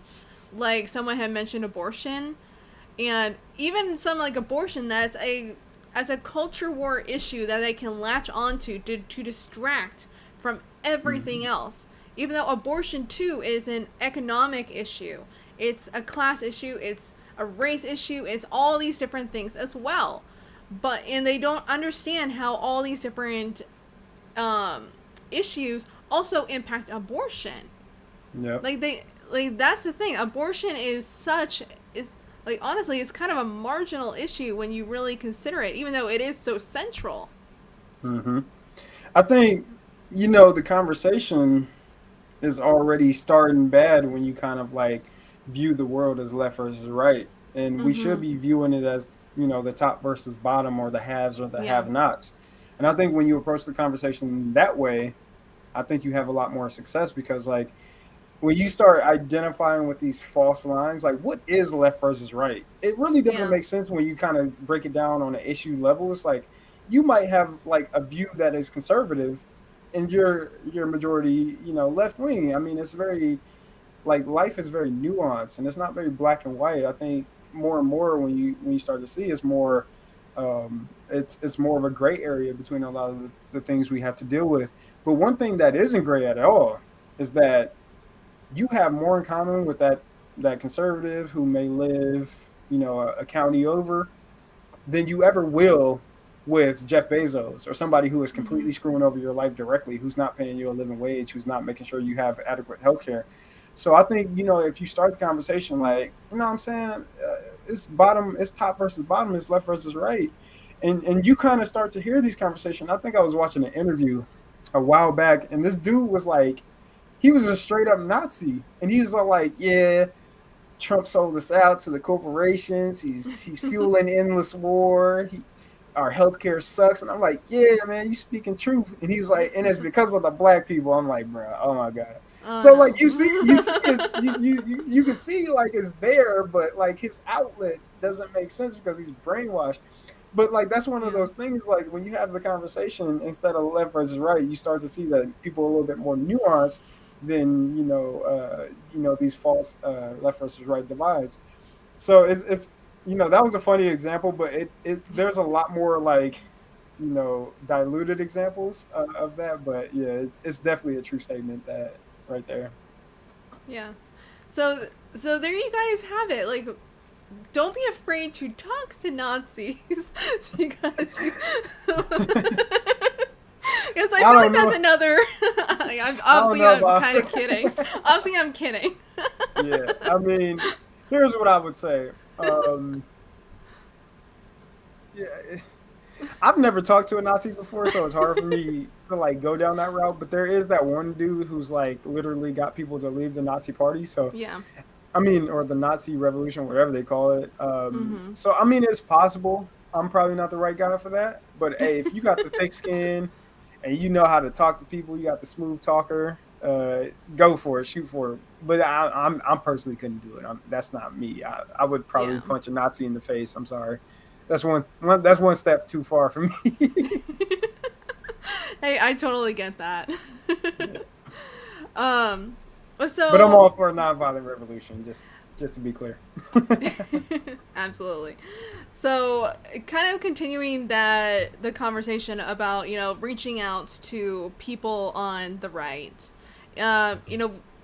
We talked about this very briefly because you and I first had our first interaction during the Real Progressives conversation on the job guarantee, the federal job guarantee. And we kind of talked a little bit about rural organizing. And I feel like this is something that is so important because I put in the thumbnail for this episode, like just how much conservatives, because a lot of the conservative areas are very much, in those rural areas. So, there's a lot of overlap there. And that doesn't necessarily mean that, there aren't like Democrats in those areas as well, that there aren't black people in those areas as well, or whatever. It's not all, white rural America. Definitely not. And there was an interesting article that I want to bring up real quick to just kind of continue the conversation. And so let me bring this up real quick.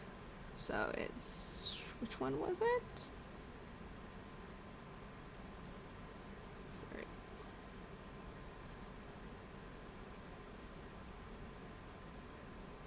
Way too many tabs. Why do I have so many damn tabs open? It's part of the course at this point. That's like my brain. My brain has way too many tabs open. Alright.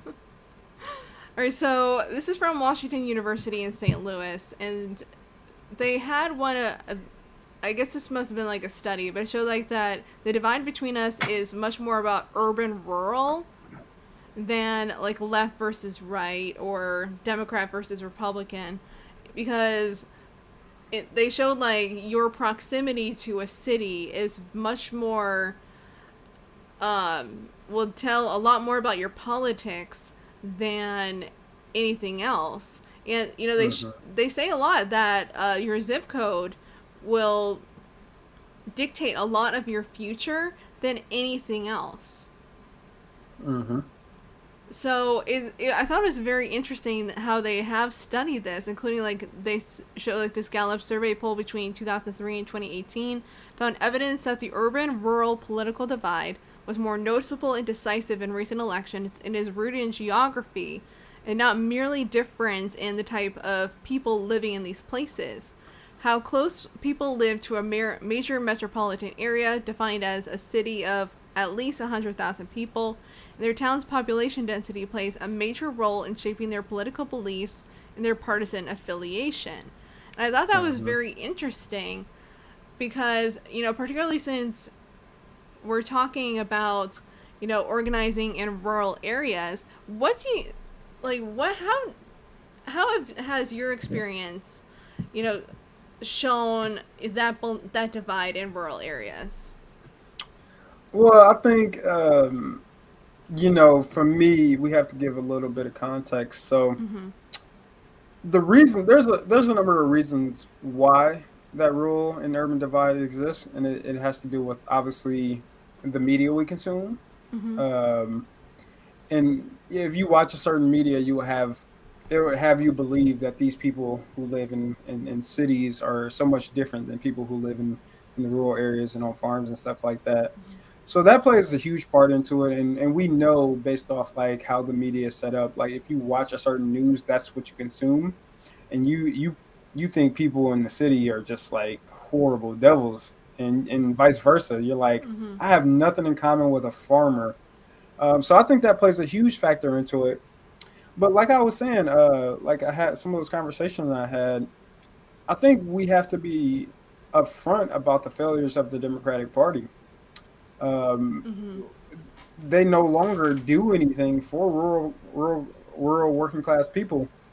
I mean, one of the nice things about like the New Deal and FDR is that the electrification of rural America. I mean, they gave rural America power. They were Mm-hmm. building roads for rural America. They were giving farmers grants to build up their local businesses, and that kind of policy making has completely been abandoned. I mean, I was reading articles about how uh, and whether it's Democrat or Republicans in power, it doesn't really matter. But I was reading articles about how here in Wisconsin, like 4,000 family farms have just shut down and it's been taken over by factory farms, and farmers are just killing themselves.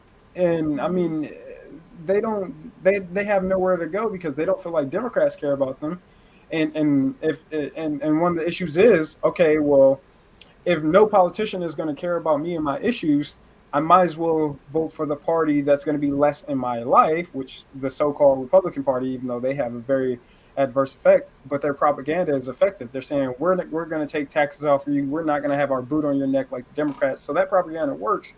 But if politicians aren't going to do anything for me, I might as well vote for the politician that's not going to be on my back and focuses on less government and less taxes because I need every dollar that I need. So you have to understand the perspective of the rural working class people, and they have a perception about the Democrat, rightly so, which is why they don't want to talk to you, and that's another thing driving the divide. But every time I go and speak to a farmer and we have a conversation, we care about the same stuff. Mm-hmm. We want to have good health care. We want to have good schools. We want to have a living wage. We want to make sure our family is okay if anything happens to us. And I think the propaganda is so strong in this country that if you watch certain media, you would think that I have diametrically different interests than you, and that I want to see you hurt or I want to see you destroyed. But that's not necessarily the case. I mean, we might disagree on like abortion or something like that, but bro, I'm not forcing you to abort no children. Nobody is, and you shouldn't have forced. And same the vice versa. But I think if the Democrats or after the left wing organizers, we can pitch ourselves on showing that we all have the same interests, we're a lot more effective. And like I said, it's not easy to talk to those people because of the propaganda is so strong. They'll have you think socialism Mm-hmm. will make you poor or something like that when it's actually capitalism. But Mm-hmm. that's why we have to deprogram people and invite people to have these conversations. So one of my organizing tactics, and I didn't make this up. I learned it from a guy named Bill Hawkseth. He's in Dunn County, Wisconsin, and you guys should look him up. He's a really amazing organizer. He's within the Democratic Party, and he's a leftist. And I think he had an article in Political talking about organizing in um, organizing in rural areas. And one of the things he did was like having rural class house parties, like going in there and talking about Mm. rural class issues, what can be done, what are issues, and not like we're not coming in there talking about we're Democrats. We're talking about what issues need to be fixed and having conversations with regular people, and getting your friends to invite more people to talk about issues. And you learn so much more about people when you take the partisan glasses off. And it's been really effective in his county. He's kind of grown that Democratic Party in Dunn County, and they're having conversations with rural working class people, and they're changing the perception of what they can stand for in that county. But it doesn't happen if you're not willing to have those conversations. It's hard, and I'm telling you, so many people, just from my perspective of being inside the Democratic Party, they don't even want to have conversations with these people. They don't even want to associate with them because they feel like they're diametrically different. They're like, oh, I will never talk to a Trump supporter. I just can't. And I'm like, you're cutting your own foot off. Like, how are you ever going Right. to grow this party? We live in a rural county. How are you ever going to grow this party if you Mhm. think you can't talk to these people? They're literally Right. your neighbors. So I think that's one of the approaches we need to have is stop seeing people as the other, because at the end of the Mhm. day, they're your neighbors, they're your brothers and sisters. And it's not just right wing media either. I mean, left wing media does it too. They do the divide and conquer strategies, and it's really effective. I mean, they don't do it just on race; they do it on political party lines, and it's so effective. But yeah, you have to be willing to have those conversations, and at the end of the day, you might end up not actually converting that person, but that person will respect you more to have an honest conversation and being blunt about what you believe in, rather than you thinking that there's some type of devil that literally wants to end your way of life, because life is a lot more nuanced than that. So that's my perspective and kind of some of the experience that I had talking to Mhm. rural people. So it's tough though. I'm not gonna act like it's not. It is tough. Yeah. No, absolutely. Like, you're completely on the ball there. It's like, okay, if you're not willing to go out and talk to a farmer, like, okay, then basically you're just saying, okay, so you're going to cede every single election from here until eternity to the Republicans because you don't want to talk to that person. And that's really messed up. And, it's a self-defeating, as it's a self-fulfilling prophecy. It's like, okay, so you want to build a party, you want to create something in this community in order to move the country in a more progressive direction, but you're not willing to convert anybody to your way of thinking.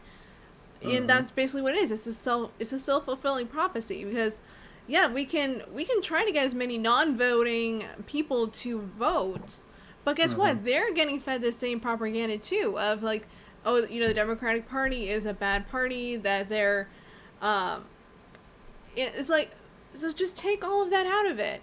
It's like, okay, Hmm. no more red, no more blue. Like, I don't like either of those parties. Like, Exactly. both party like we can agree both parties are corrupt, Hmm. that both parties suck. So what can we do? Let's talk about it. What can we do to make it better? Either to get rid of both parties and start fresh, or how can we defeat both parties if you don't want to be involved with either party? Like, there's so many, and this is one of the big issues too. I feel like with, especially with rural organizing too, and how to do that outside of the Democratic Party, and where to start, because I feel Hmm. like that's where a lot of people who want to, because I will admit, like, I'm not an organizer, I'm not an activist.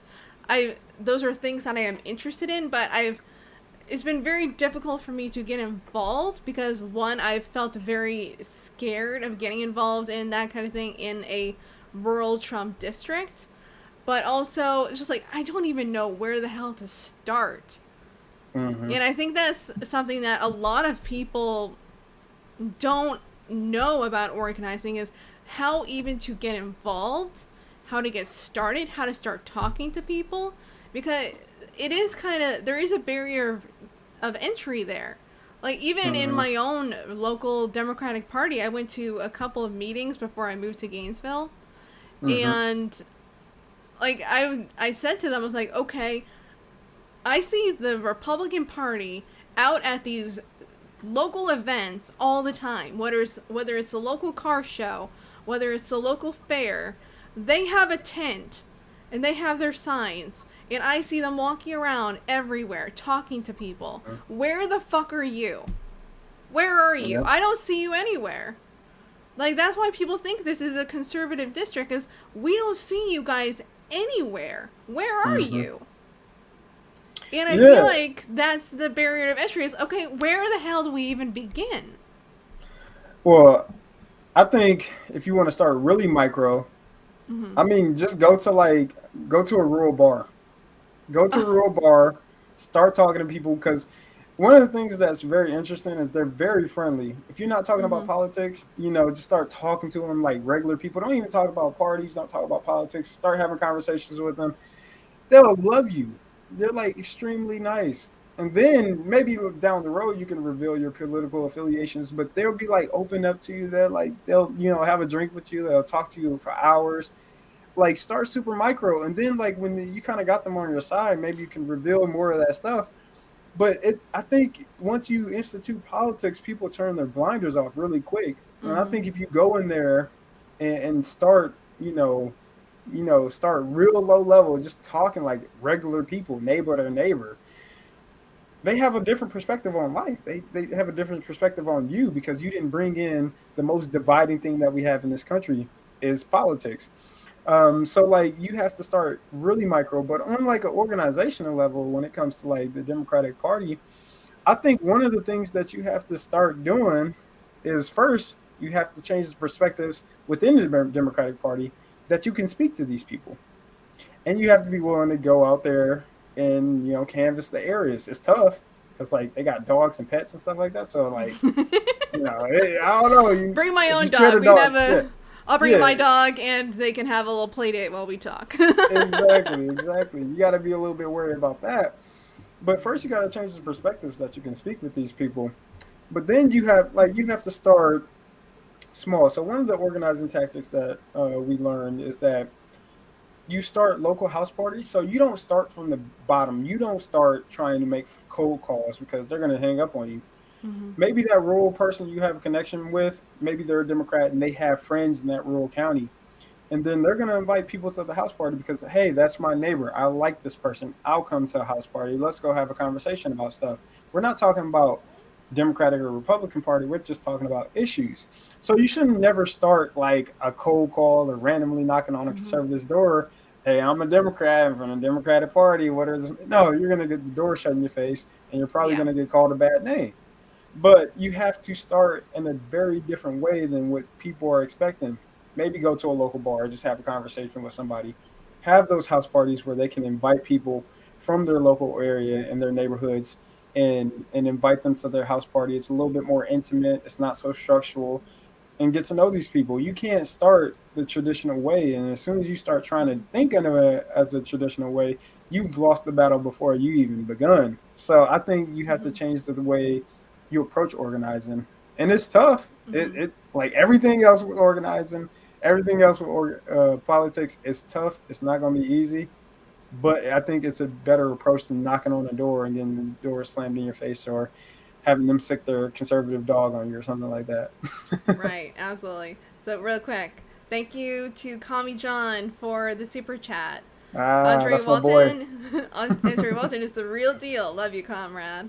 Love it. You too, comrade. You the man. Yeah, and I kind of agree with what you're talking about, because in particularly earlier movements, basically what you're talking about would be considered like consciousness raising, because like just people bringing you over to their house and just like, okay, like like let's talk about like what you're experiencing in your life. And let's theorize about how our system, about, how that works within our system. Like feminist conscious raising was a huge thing, and that's how they got a lot of people radicalized.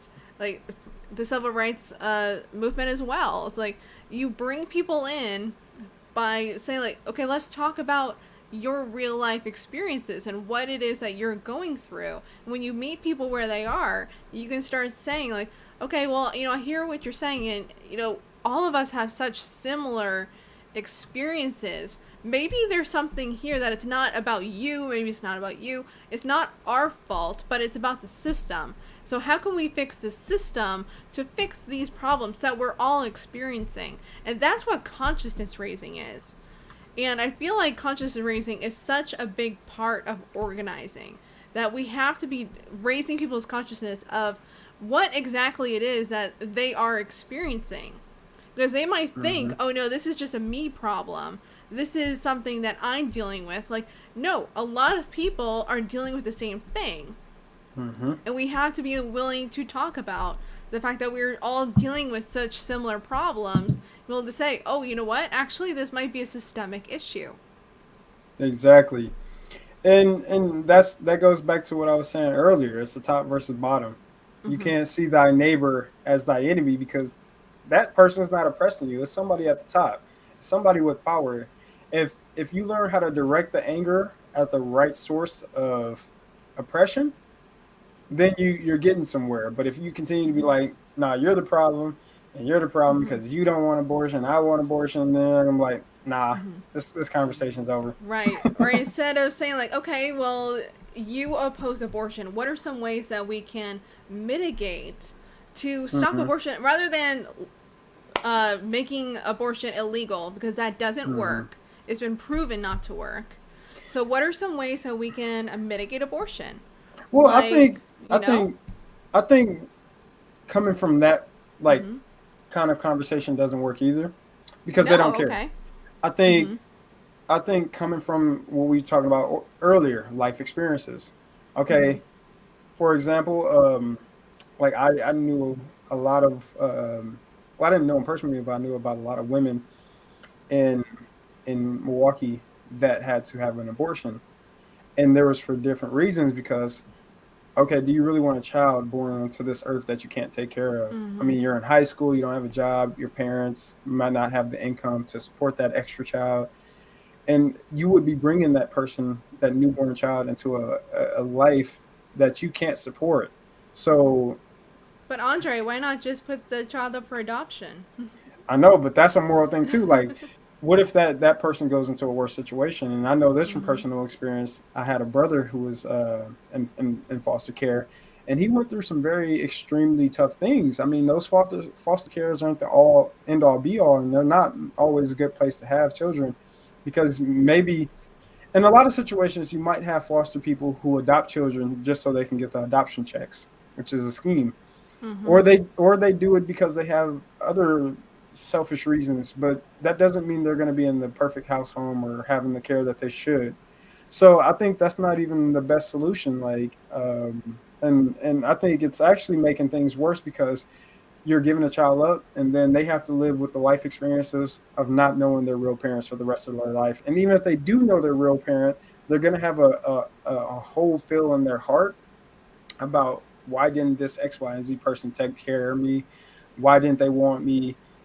There's so many things that go into it, and I think it's bad for mental health. I think it's bad for lifelong situations, and people don't understand that there's a lot of factors that go into trying to put a child on this earth when you're not ready.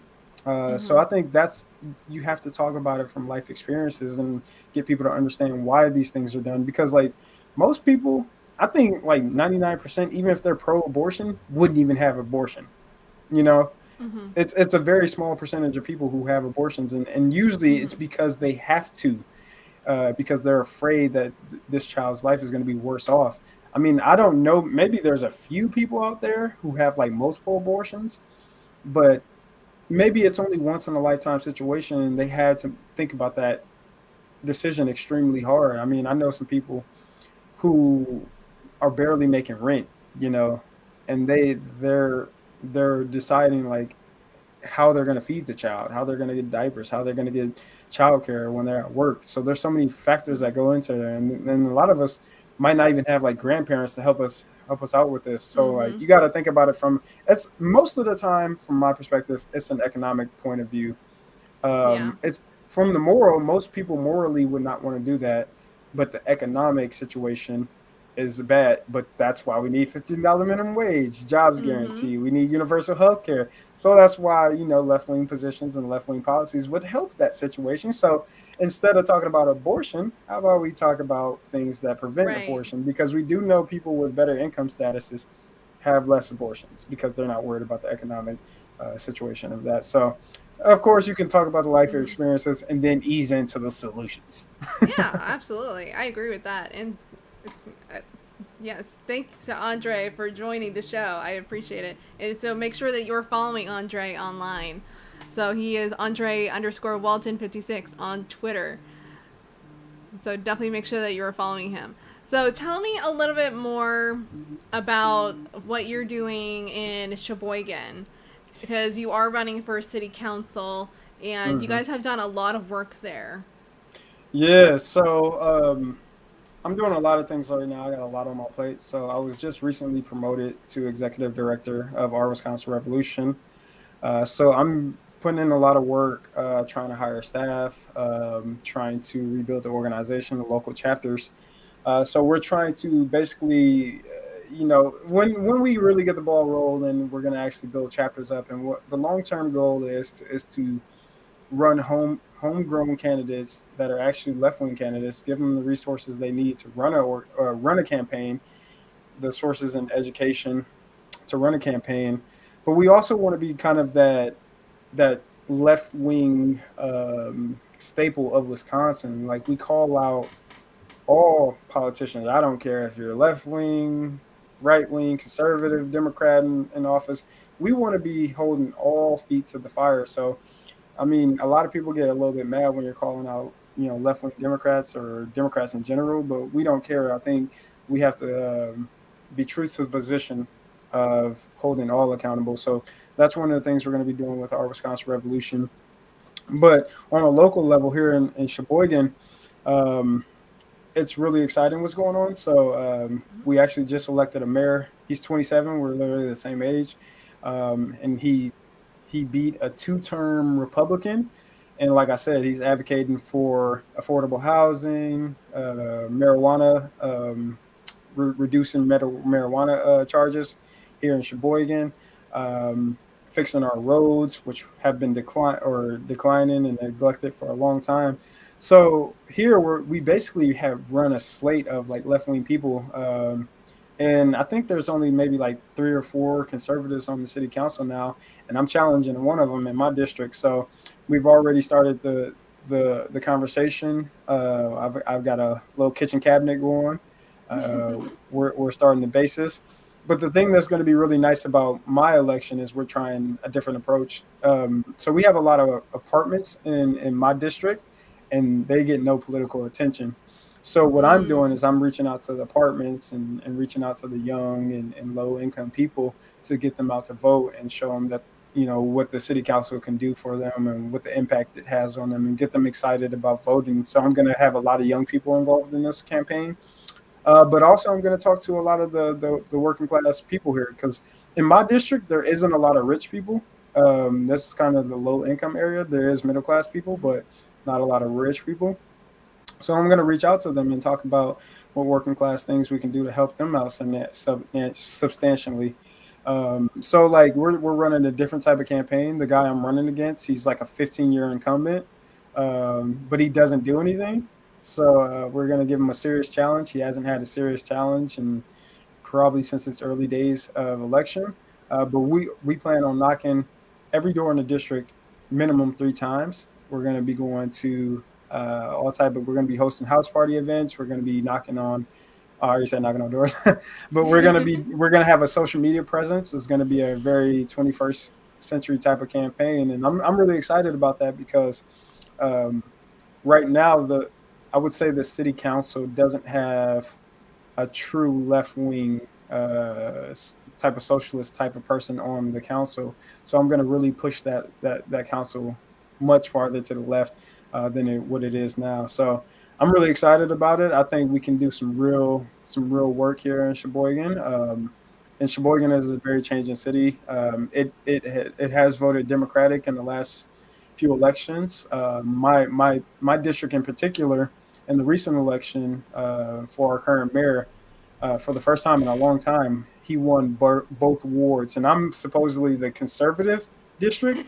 But the reason why it's thought of like that is because people don't put the work in to actually reach out to people. So if you put the work in, you'll see very quickly that, this is a working class district, and I wouldn't consider it a conservative district. So I think we got a really good chance to win this election. And that election is going to be, I believe, April 7th. So be on the lookout for that. I'll be posting stuff on Twitter and stuff like that when it gets closer, where you guys can like donate. We haven't filed yet because it's way too early, but when we do, trust me, you guys will hear about it. Yeah. And so we have Alex here asking, so our Wisconsin Revolution? So Andre does work with our revolution in Wisconsin. And so how do you feel about the fact that, because I feel like people will want me to ask you this question. How do you feel about the fact that our revolution, the national organization, is now wanting to go more in a direction of like the pragmatic, progressive approach? How do you feel about that? Yeah, I read that article. I heard about that. So just to be fully transparent with everybody, we are tied loosely to our revolution. But the thing that's different about our Wisconsin Revolution compared to the other our revolution chapters is that we have our own fundraising mechanism. So we're not funded by our revolution. We do have, well, not right now, we don't, but we have our own fundraising mechanism. We have our own board of directors. We have our own members list. So we have our own donor base. So we are almost like an independent organization, but we're loosely tied because of our name. So like, yeah, they might have kind of capitulated on how they're campaigning, but in no way has our Wisconsin Revolution done that at all. Like, we're going extremely 100% hard for Medicare for all. We're not talking about no public option. We're not talking about no Cobra health insurance, none of that. I'm not saying they are, but I'm just saying we're not capitulating. We're still talking about $15 minimum wage. Nothing about that change. We're still talking about 100% legalization of marijuana. We're still talking about... I would make one small change to the $15 minimum wage. I would say fight for 25 to survive. Because we know that 15 is not even enough anymore. Exactly, and that's a good point because, like, we need to be talking about more because by the time we actually get it, we're going to need that $25 an hour. So you're right about that. But to go back to your question and talk about my perspective on that, it kind of surprised me because for the longest time, our revolution was basically the staple of like the left-wing politics. Like, what you're going to get. Like, that's kind of like the Bernie movement, just in a structure in structure. And I think the reason why they're doing that is because they're playing. We kind of talked about this earlier in the podcast. They're kind of playing that triangulation thing. Yeah. Like, hey, if we can at least get some wins here, we kind of look better and X, Y, and Z. But I think we're kind of playing ourselves because I think, from my perspective, you're trying to get something. You're trying to get those half wins that you were probably going to get anyway. Or like 25% half measures, right? So I think, like, if you're going to get those half wins or not at all, then ask for the full car. Don't ask for half a car. Ask for the full car. And then maybe you get a public option, Like, here on a state level, like, we want 100% Badger care guaranteed to everybody in the state. And then maybe we can get a public option statewide. Like, you don't go in, like, cutting your foot off with half a negotiating with yourself. Yeah. Exactly. You don't go in there and be like, hey, bro, what's the full price of this car? $7,000. Bet I'm paying that. No, you're gonna be like, how about I pay you $4,000 and we can figure something out. And then maybe you pay, $6,000, but that's what you always wanted to pay in the first place. So you got to go in negotiating what you want and maybe get something less. But that's why you got to take the extreme position. That's why I think like the pragmatic label is kind of weird to me. That's not the position our Wisconsin Revolution has taken. But particularly since like so many policies like Medicare for all are the pragmatic approach. Mm-hmm. It's like we could be fighting for a national health system like what is in Britain, like Exactly. where all the hospitals and all the doctors and everything is run by the state. But we're not pushing for that. We're pushing for Medicare for all. That Exactly. is the Like, if pragmatic approach. I mean, the real pragmatic approach would be like, we gotta nationalize all this stuff. Oh yeah, Like, that's let's yeah. nationalize the hospitals. Let's nationalize the transportation system. Let's nationalize all the stuff that is essential. It's like, so that's the real pragmatic approach. If we're Yeah, really talking but we're honest, like, compromising. the water down is Medicare for all. The water Yeah. down is like some affordable housing. The water down is all these like little half measures. So like, if we really wanted to be pragmatic, we'll be talking about what other industrialized nations have. So like, that's a little bit funny to me because that's just not really practical. But like, Right. I think it's all about like, I think it's more of I really don't know because I'm not like really inside their internal thinking and what they talk about. But I think it really has to do with it's more of a media thing in my opinion. Like, you want to feel like, or make it seem like that you're getting wins, right? Mm-hmm. Because when you get all these losses, they're going to be like, well, what's the point of being a part of that organization? They never win. They never get anything passed. They never Mm-hmm. have any. But that's not really true. Like, I was just talking about how we passed Medicare for all resolutions on the county board. Yeah, you're going to get a lot of losses, but those successes took a lot of work and you put in a lot of effort. And if we did not do that, what would we have gotten in the first place? What would we call for a public option? Like, we don't even want that. So what's the point of even going about it? So in my opinion, I am the executive director for OWR, and I can fully say that we won't be capitulating on what we stand for. We won't be talking about Mm-hmm. pragmatic solutions. We'll be talking 100% about the things we always stood for. And in fact, we'll probably go farther in the future. Like you said, $25 minimum wage. Instead of just legalization of marijuana, we might have to talk about full legalization of all drugs. Mm-hmm. So I think, if anything, we're probably going to go a little bit more extreme, or pragmatic, how we're talking. But yeah, I think, Where the they, extreme position be the extreme yeah. position is not doing it at all. Yeah, and I think that's their position, but I can tell you from our board conversations and my positions as the ED, we're like, bro, we need to go farther. So like, they doing what they doing. I can't control that, but our Wisconsin revolution, we doing our thing around here. Yeah. But I think it is.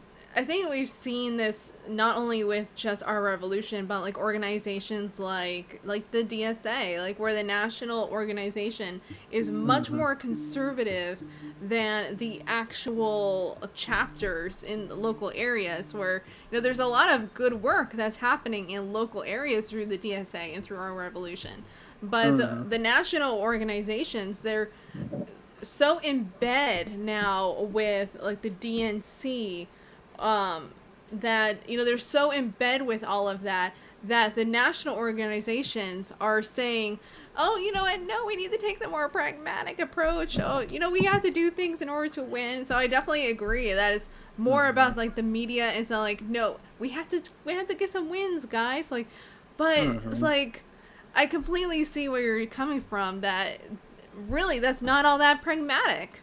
Well, that's the same calculation a lot of organizations make in endorsing people, right? They're like, well, we're not going to endorse this person because we don't think they have a realistic chance of winning, rather than endorsing on the merits of what they stand for. And I think that's kind of the approach a lot of organizations take. They want to endorse a position where they know is going to win, so it kind of makes their organization look more effective. And I think that's kind of a false It's a errand to false make, flag, because yeah. like, yeah, you're getting wins, but those are things that were always going to happen. So it's making you look better than what you did. That's kind of like you getting a curved grade on a test. It's like, yeah, you passed, but everybody else failed, but that's why you passed. It's just like, so Right. it's I don't think it's a fair assessment of what the natural progression should be. But that's why, like, our Wisconsin Revolution, we endorsed people we believed in and what they stood for, and because of that, we did have a lot of losses in the state assembly elections. But we didn't care because those were the people who stood for the values, and those were the positions we wanted to take. So Right. I think Yeah, we Right. take some L's. Yeah, yeah. I mean, we left wing. We gonna take some L's. It's tough out here. Mm-hmm. But I mean, also I'm a Wisconsin person, and if you know Wisconsin sports, besides the Bucks winning the championship this year, we used to taking L's. So like, I'm okay with taking L's. We'll catch a few wins here and there, but yeah, it's more about sticking to your values and your guns. And I think I Mm-hmm. would rather lose and stick to my values than win and In abandon my compromise, yeah. values. So that's my position. Everybody doesn't think like that, but Mm-hmm. that's where I stand. No, I mean, I think you're totally right in that, and really what a loss really means, like failure is just a place to grow from. It's like, okay, so it's all trial and error. Like, okay, we had an error, let's figure out why this didn't work, and let's fix it the next time. It's like, so really we need to stop taking our losses as, debilitating, and say like, oh no, this is just not worth it. It's like, okay, no, we had a loss, let's figure out how to make this work. That just means we have more organizing to do. We Right. need to be working a little bit more. That's And all. one more point on that, you have to you have to think about what those losses mean in some cases. So like for example, Bernie, he might have lost both presidential bids. Mm-hmm. But would we be talking about a $15 minimum Nope. wage? Would we be having a conversation about a Medicare for all? Nope. Would we be talking about socialist policies at all? Nope. And one of the silver linings is that like here in Wisconsin, we have our Senate race coming up um, against Ron Johnson if he runs again. But we have at least four candidates, I believe. I have to double check this, but four candidates running on Medicare for all. I can tell you right now that would not have happened if Bernie did not run for president. So like, yeah, he lost, but things have changed since then. You have to Yeah. see loss is basically a perspective. How do you value it? What were you trying to get out of it in the Mm-hmm. first place? And what can you see as a win within those losses? Like everything is not, cut and dry. Yeah, you might not have power, but you know now that that person who may have beat you or the party as a whole knows they have to change to a new position because they Mm-hmm. know that they won't win unless they take that new position. So it's about Yeah. perspective, in my opinion. Yeah, and you're absolutely right on that. And that's one of the reasons why, like, we have parties like the Green Party and like we had the Socialist Party, which the point was never to win, but was to move the Overton window to have more context of different, and broaden the conversation of what we can be talking about. So how, Mm-hmm. like, what is your, before we have to close out because we are nearing the end of our time, what, Mm-hmm. I can't believe these 2 hours went by so quickly. It happens when you're talking about socialist policies. It Right. consumes you. So what is your opinion on how we can mobilize third parties? Yeah, I mean, I think, well, one, we have to stop demonizing third parties. Mm-hmm. Once you have the perspective that they're just a spoiler vote or you're taking votes away from X, Y, and Z, you've already lost. So we have to change our perspective and our mindset. But as far as organizing, I think we have to start local. Like I said, like I think one of the issues is that this is not just in third parties, but in a lot of situations, we go for the jugular right away and then we have nothing to stand on. So like I think third parties, Greens, MPP, we need to run for city council, school board, mayorships, and county boards and county executives, lower level offices to show people, and a lot of these offices are nonpartisan. So Mm-hmm. like you might be a green, but you're nonpartisan, but you can tell people like, hey, I'm a Green Party member at the end of the day, and here's Mm-hmm. what I stand for, and people might like that. So I think running for those local offices would do a lot to change the perspective of what third parties are, because like you can't really have a spoiler vote in a nonpartisan race. I mean, that's just Mm-hmm. not a thing. Like whoever wins is gonna win. So like if you have a green one and win city council, then I'm like, oh, I like what this person is standing for. I might have to go look more into Green Party. So Mm-hmm. I think, the Green Party, they have amazing ideas. They have some really good people who run in the Green Party. I think they just don't have, and I don't know. I haven't been in the Green Party infrastructure. I don't know what's going on. But I think this is just from an outside perspective. I think there needs to be more grassroots building up that organization, building up activists, and building up local chapters so that they can run their local candidates, and then they have a better chance of winning up ticket eventually. But that's my opinion. And again, it's hard because local level is so ancillary. Like, so many people check out. I've talked to so many people, like, knocking on doors on local elections that, like, they're like, I only vote during presidential elections, so, like, why are you here? And yeah, that's fine, but I'm still going to talk to you. so that's one of the situations, but that's my opinion. But yeah, it's again, one of the things, it's not a short-term solution. That's one of the also hard parts. That's a long-term solution, but I think that's the only way you can have long-term wins is by taking the long game. Yeah, definitely. We are out of time, but I definitely want to have you back because I think there's so much more to talk about on this topic. And I'm sure a lot of my comrades at Fredhampton Left would definitely love to talk to you as well, because I do feel like there's so much to talk about. Like, I feel like we've barely even touched the surface of this entire conversation in just these 2 hours. Yeah, so you are definitely... Yeah, you're welcome back anytime. Yeah, I would love to come back on. One of the things I always say is, like, I'm a natural introvert, but when you get me talking about, like, politics and socialism, I'm like, I can talk for hours. It's kind of ridiculous. But yeah, that 2 hours flew by, and I would love to come back on at some point. Yeah, I'm definitely the same way. I'm an outgoing introvert. All right, so as we're wrapping up, Andre, tell our audience where they can find you and support you. Yeah, I'm all over the place. But so if you want to look for me on the our Wisconsin Revolution side, you can check our website out. It's just rwisconsinrev.com. It's the same on Twitter, Facebook, Instagram. It's all just our Wisconsin Rev. And if you want to look on me, look me up personally. My name is just Andre Walton on Facebook. You can add me. I haven't added 5,000 people left, so I can still add people. And I'm also just Andre Walton _56 on Twitter.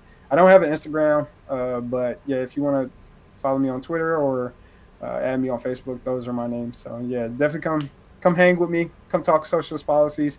And yeah, I also do a little podcast on the side too. So whenever I do that, I'll post it on Twitter, and I'll be more than willing to have some conversations with my fellow socialists. So yeah, I'm everywhere.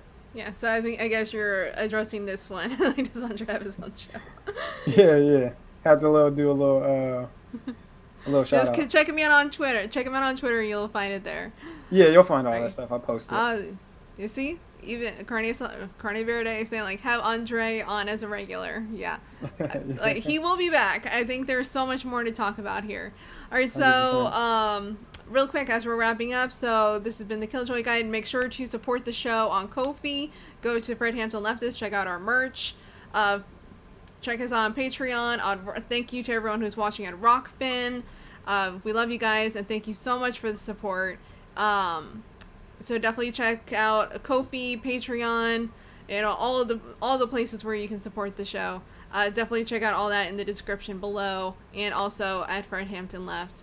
All right, so Andre, again, thank you so much for agreeing to come on. It's been such a pleasure having you on the show, and we'll definitely have you back again soon. Yeah, likewise. Well, obviously, likewise, I'm losing it. But yes, I would love to come back on. Yeah, and we'll love to have you. So, guys, this has been the Killjoy Guide with Killjoy Meg, the Left Feminist podcast for the 99%. And we will see you guys next time. Peace. Thank you so much for watching. If you liked what you saw, please give it a thumbs up. And don't forget to subscribe and turn on the notification bell so you never miss another video. See you Killjoys next time.